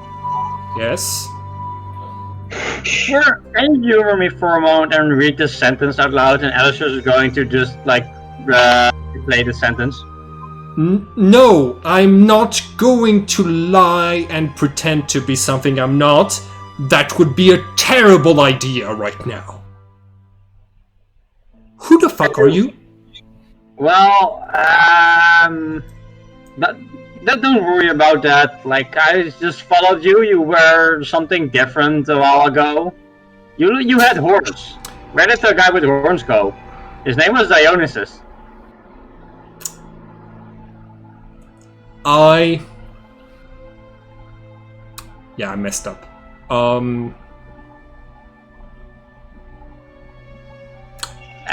Esther's going to stare at Dr. Grant and like, what's going on? And we're going to cut back to the others who are standing around the church. So, more and more people are coming out of... Here we go, I'm going to put you here. More and more people are coming out of cryosleep, and multiple of them are just moving around, not necessarily, like, seemingly very confused as to their surroundings. And one of them is actually going to come towards you and say, excuse me, good fellows, what sort of place is this? I seem to have lost my way from Denmark and ended up... Is this hell? Is this heaven? It's neither, but we are also not from here. You're in space. You're in a station. But I can't tell you how you got here. What is space? Is he dressed? How is he dressed? You see this sort of like comically, this comically medieval attire, and he has a sword by his side. Okay. To be in space or not to be in space. And who might you be? I'm Hamlet, Prince of Denmark, and a son to. Well, I might want to keep that under wraps until I got everything taken care of. Please don't tell him. Please don't tell people I'm royalty. I do not want to get mugged in a strange place like this. Don't worry. Are we aware of Shakespeare? Like. You might have vague notions of I think we've established, like, yeah, unfortunately Earth didn't have access to a lot of culture, but you're getting a lot of this is weird culture, basically.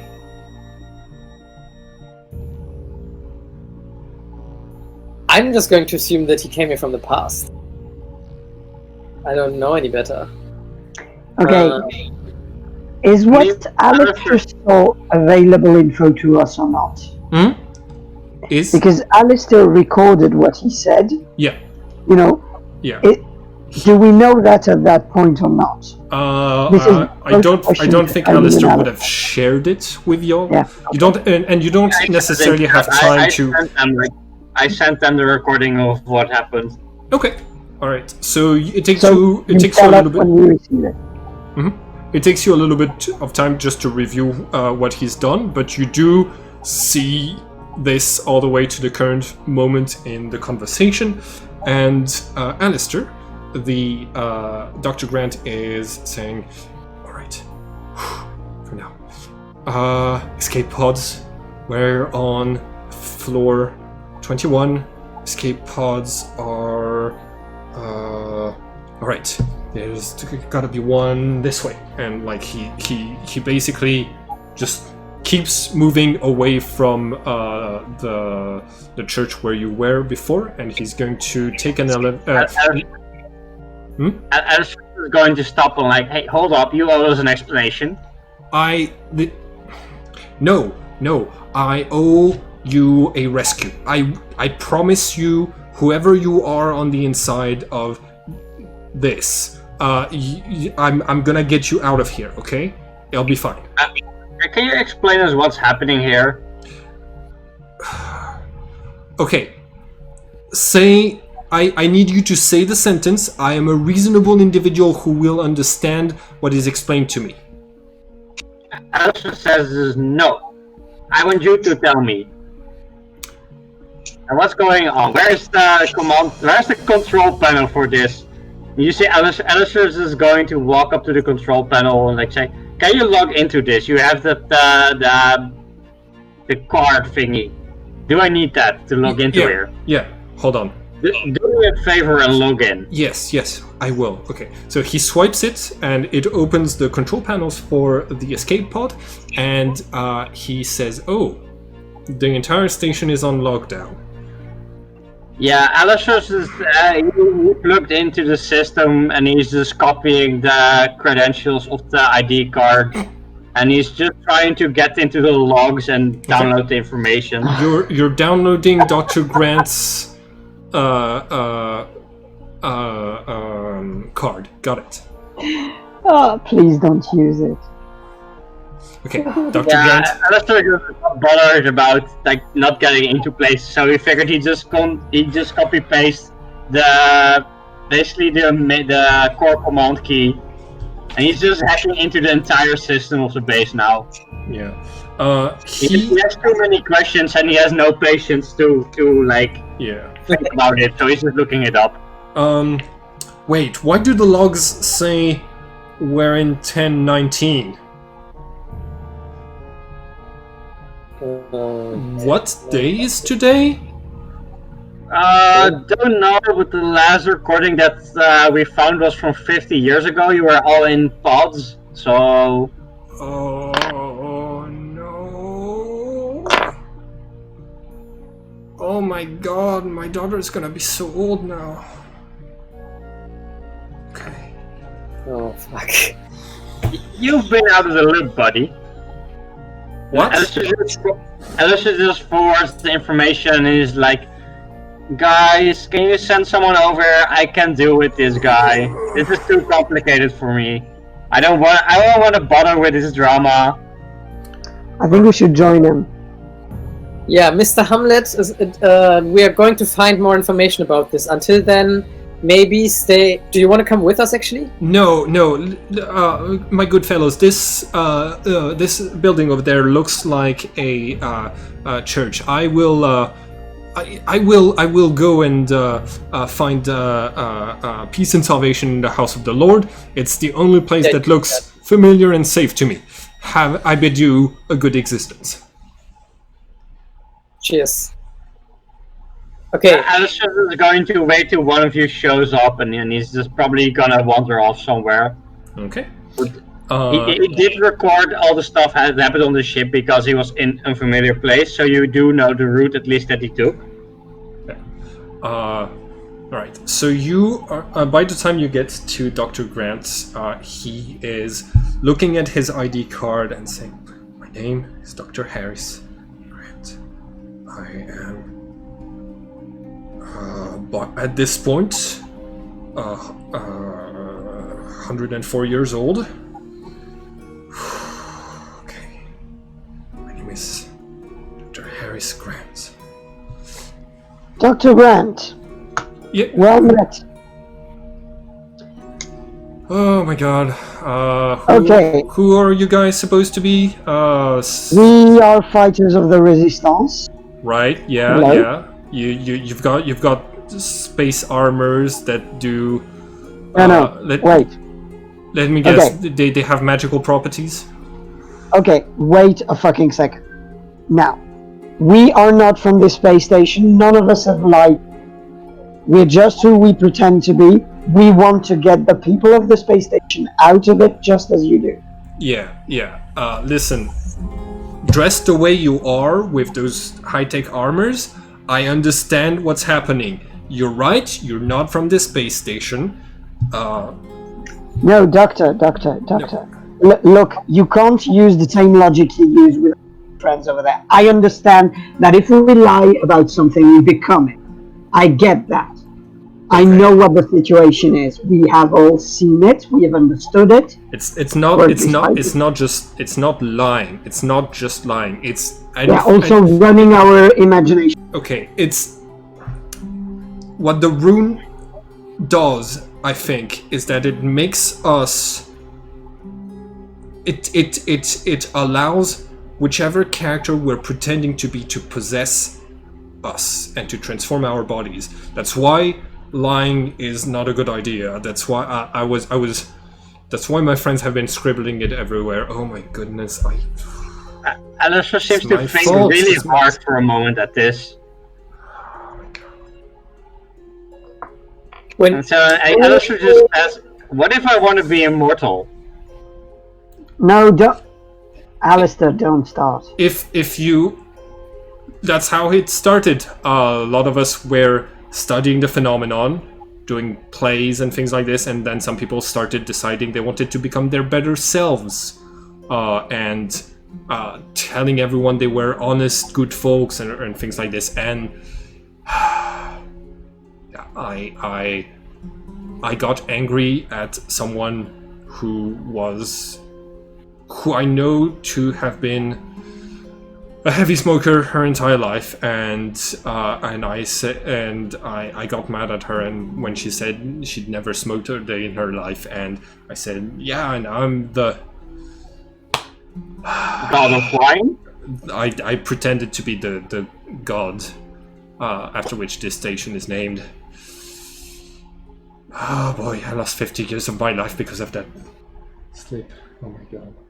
Okay, well, Alistair seems really interested in this place. Okay, we can't let that. Okay, so we can't get out.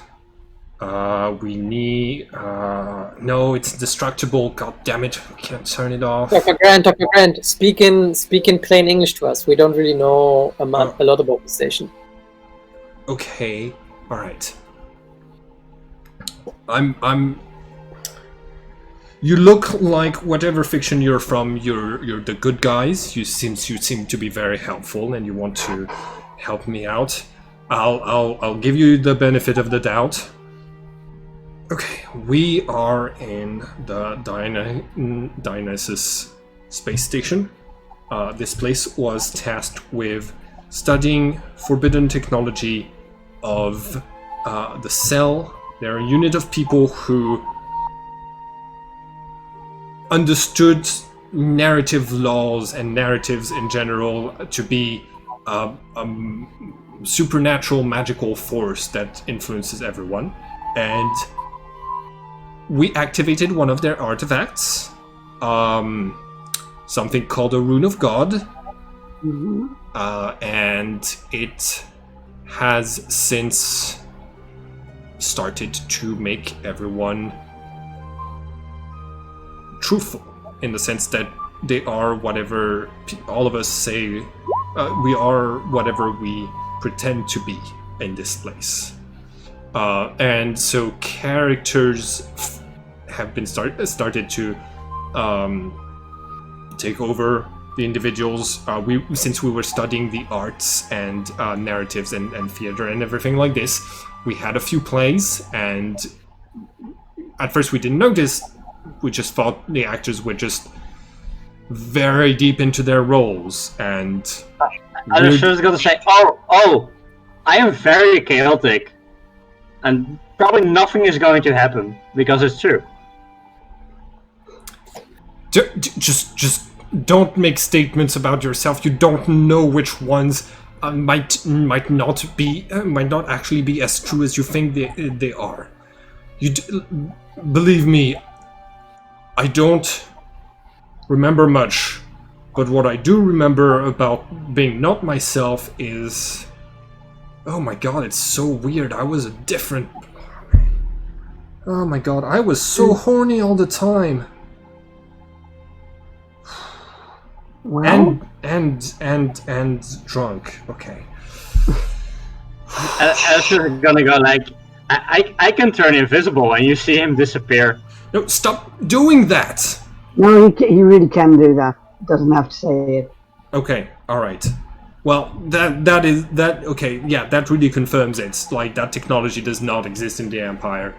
Okay, wait a fucking second. We had a rule of God in our hands just 6 months ago. They exist. They do weird shit. It's not the first one. You start believing us or not? I would assume it's a rune of creation, probably, right? Or Void, because Void is lying. Well, this one stops you from lying. Whatever you Oh, pretend yeah. to be becomes the truth. That's probably probably actually. The Emperor told us after our initial tests that that rune was to be named Creation. This room might actually be Cosmos then. No, it's creation.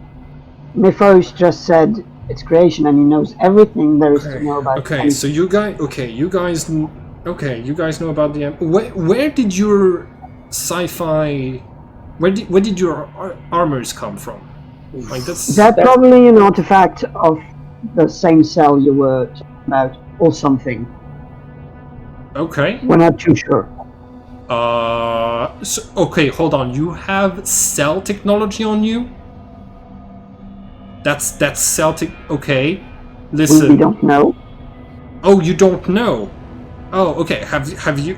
How safe? How many tests have you ran to make sure it doesn't have mind-altering properties?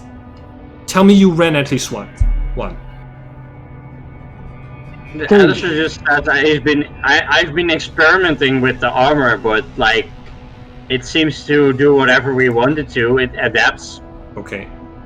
Have you had have your personalities been consistent between the moment before and after you've started using it? Yup. I mean, Alistair says I've never been consistent in the first place. This is fine. yeah. Dr. Grant, obviously our lives changed a lot after we got access to this technology.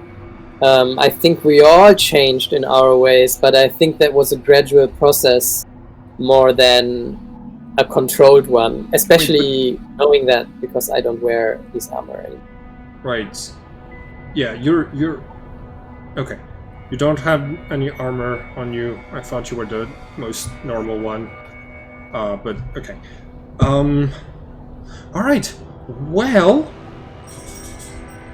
we have to get to the center of the station. We have to find the relic, and we have to turn it off. Turn it off. Yes. Do you know how that goes? What? Do you know how to do that?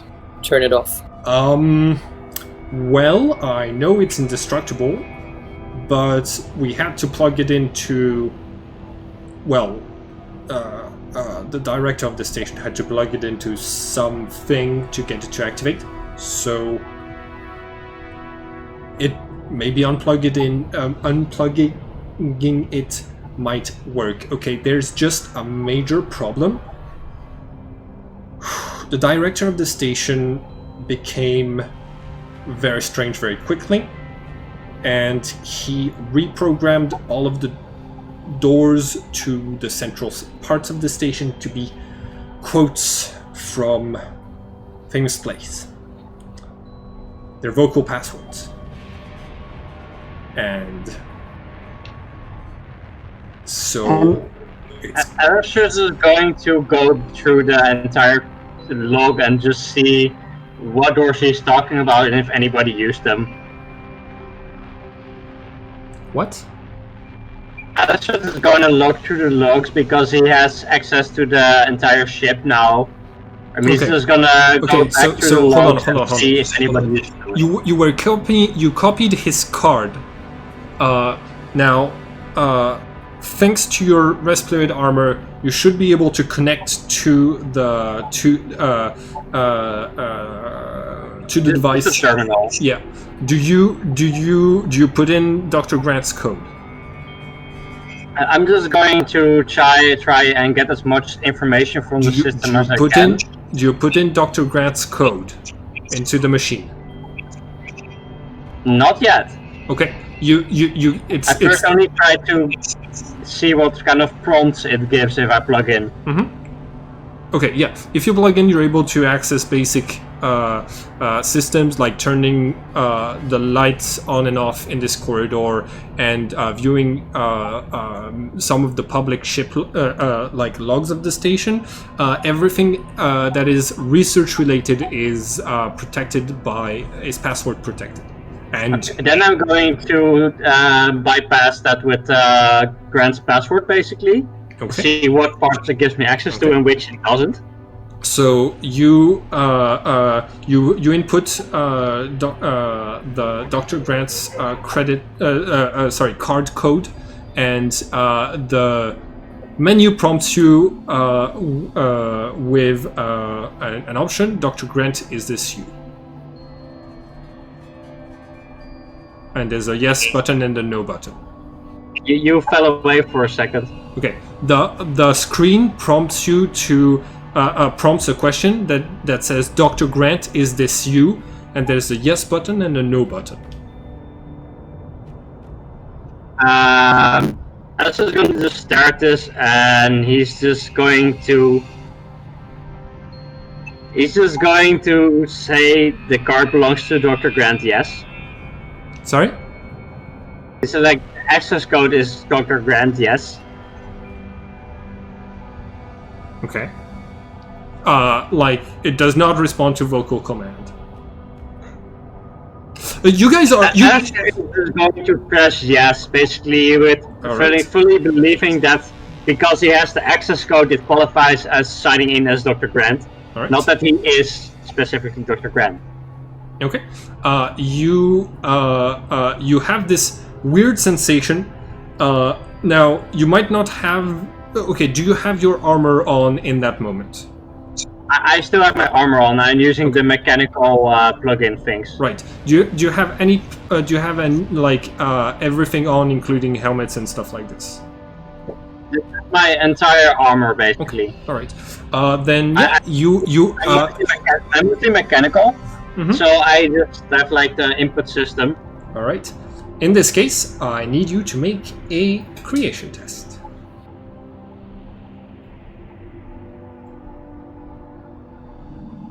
Okay, you gain access. You don't notice anything different, but you gain access to the control panel. Okay, I'm going to copy paste all the data into a log as well. Just track all the information in my armor. Okay. And I'm going to store all the data. And what kind of access do I have now to the data? You have access to experimental data and anything that is security clearance C and under. I'm going to forward the information to you guys, and not even just tell Grant. I'm just saying, yeah, I just hacked into the system using his credentials. Okay. Should be fine. I have all the access now. Alistair, look at me. Guys, when he talks to you through the comms, his voice sounds different than usual. Okay, Alistair, look at me quick. Say 2 or 3 times, I am Alistair, I am very chaotic. What did you say? Okay, can you say, I am Alistair, I am very... fuck it. Can What do you you say... mean? Of course I am Alistair. Dr. Grant is just rubbing his temples. Mitya, did you have your armor on? My whole armor? Yeah. Yeah. Roll for creation, please. Alistair is going to say, of course I'm Alistair. Who else would I be? All right. Fuck! I've been rolling like shit every time it's important. So basically, you were trying to tell me to say something, and you turned into something. You turned into Alistair. Okay, so I'm gonna say, I am Mitchell, I am Mitchell, I am Mitchell, I am Mitchell, I am Mitchell. You guys have to be careful. That can rewrite your memories and make you believe you are whatever you. Oh my god. Okay, well, I.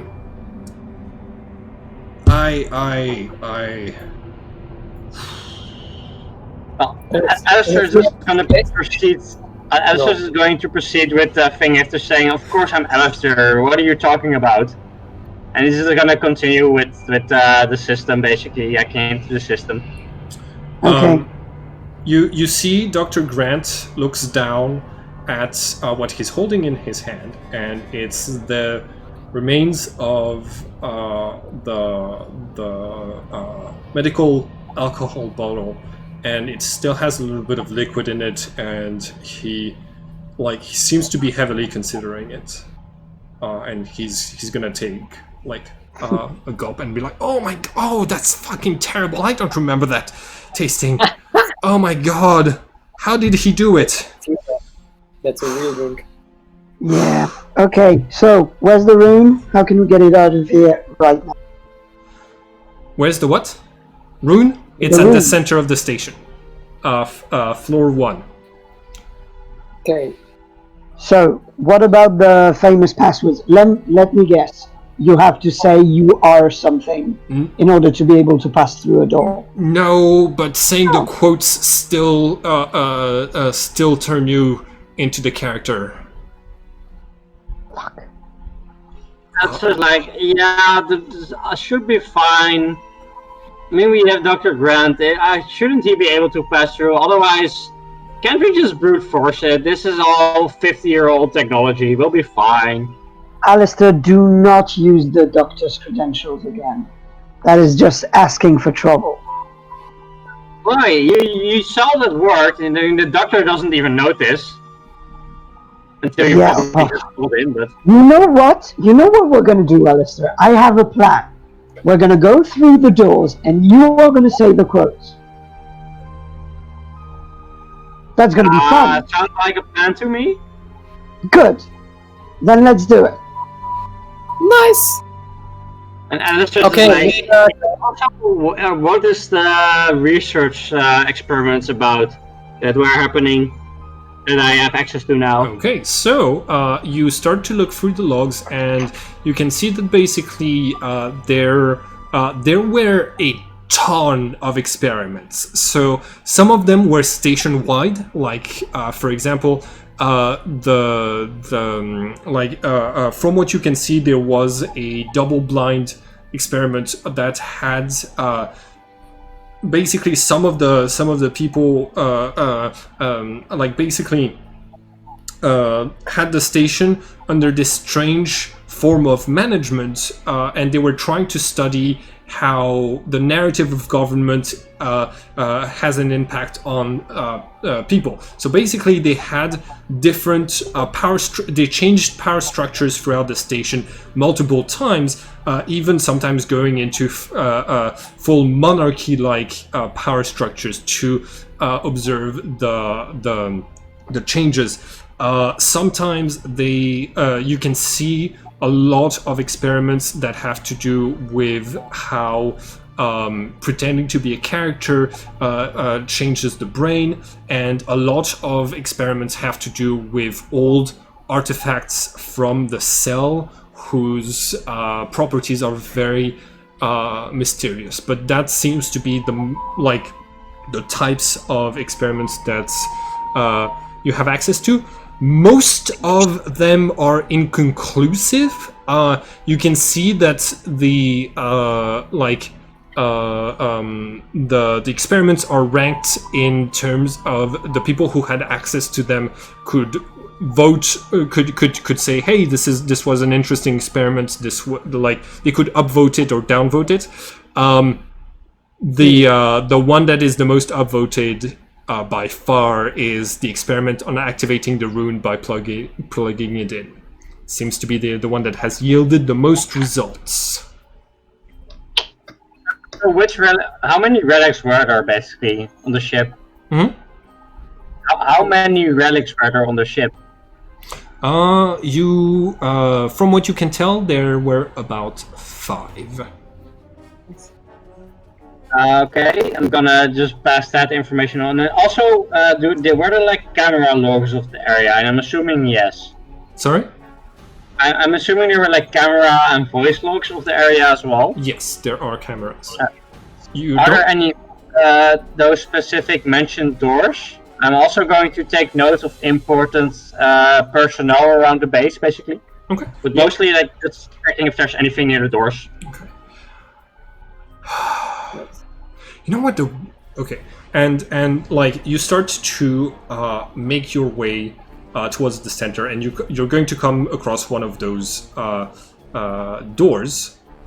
Somebody wrote the password in marker on the door. The password is tomorrow. Creeps in this petty pace from day to day. The last syllable of recorded doom. Out, brief candle. Life is but a walking shadow. A poor player that struts and frets his hour upon the stage and then is heard no more. It is a tale told by an idiot, full of sound and fury, signify nothing. Alistair is going to stare at it and be confused, and he's just going to walk around the ship and find some random, like, poor soul that he's going to use to just brute force all the doors with. Okay, yeah, you're going to force somebody else to say this. When interacting with them, it seems that even the characters are aware that there's some strange rules in this place, and even the characters are hesitant. Somebody scribbled, "Do not lie, do not let your imagination run free," everywhere. And that is where we are going to end it for today. Oh no, wait, no, hold on. There's one more thing. As you're like, you see Alistair leave to go and grab some poor soul and to get them to say the passwords. Dr. Grant is going to pause and say, "Wait, I don't think it's worth it. I've been in cryosleep for 50 years. Most of the people I know are dead." Yeah, probably, but No, it other was. people are alive. Yes, but you know what? It was more fun. I think it was. I'm more gonna fun. knock him out. Okay. Yeah, in this case, you knock him out cold, and that's where we're gonna end it for today. Alistair is probably going to make some friends with some kind of weird aristocrats or something along the ship. Yeah. Okay. Well, this was very fun. Yeah. I've been waiting to do this story for so long. I really think so. Like the original game doesn't have anything like it. You just sail smooth to the moon, and you don't really get the opportunities to get your hands on runes. But I really think that this is a game I'm really excited for. I hope. Did everybody have fun? Yeah. Super. This was great fun. All right, perfect. In this Also, case, for the next session is going to be really amusing because Alistair is probably going to make some really outrageous claims to the NPCs just to convince them to do stuff like, "Some people worship me as a god," and it's going to be true because he started a cult. Okay. By the way, I have started to write information. It's in the handouts on the different districts of the moon, so that you can read a little bit about them, and basically, show the players, and basically be able to have a general sense of what the moon is gonna be like without me needing to do a ton of exposition in game, because I know that's like, it's better if you talk about the setting like it's something that you know about than me having to explain everything. So if you like it, you can read those. I've only written 3 of the 9 districts for now. I'm gonna display them on the screen so that viewers can pause the video and read what I have written. I haven't written much about the king yet. Here we go. Yeah, so Alistair's probably just going to take notes with all the information. Sort of, instead of like the normal tourist note, he has like the brochures from the tourist place, I think. It's more information that the rebellion is going to give you when you get to the moon. I just want you to... Alistair is going to probably take notes about what is most likely to be looted at each place. Alright. And I think that's it. I don't want to keep Theo too long. So, have a great day, everyone. Yeah, see you guys. Hi everyone, and thank you for watching this video. If you want to keep up with all of the adventures on this channel, don't forget to subscribe and click the bell button so you can get a notification each time we upload the next episode of this story. And it would be very nice of you to like and share the video to help this channel grow. Have a nice day everyone.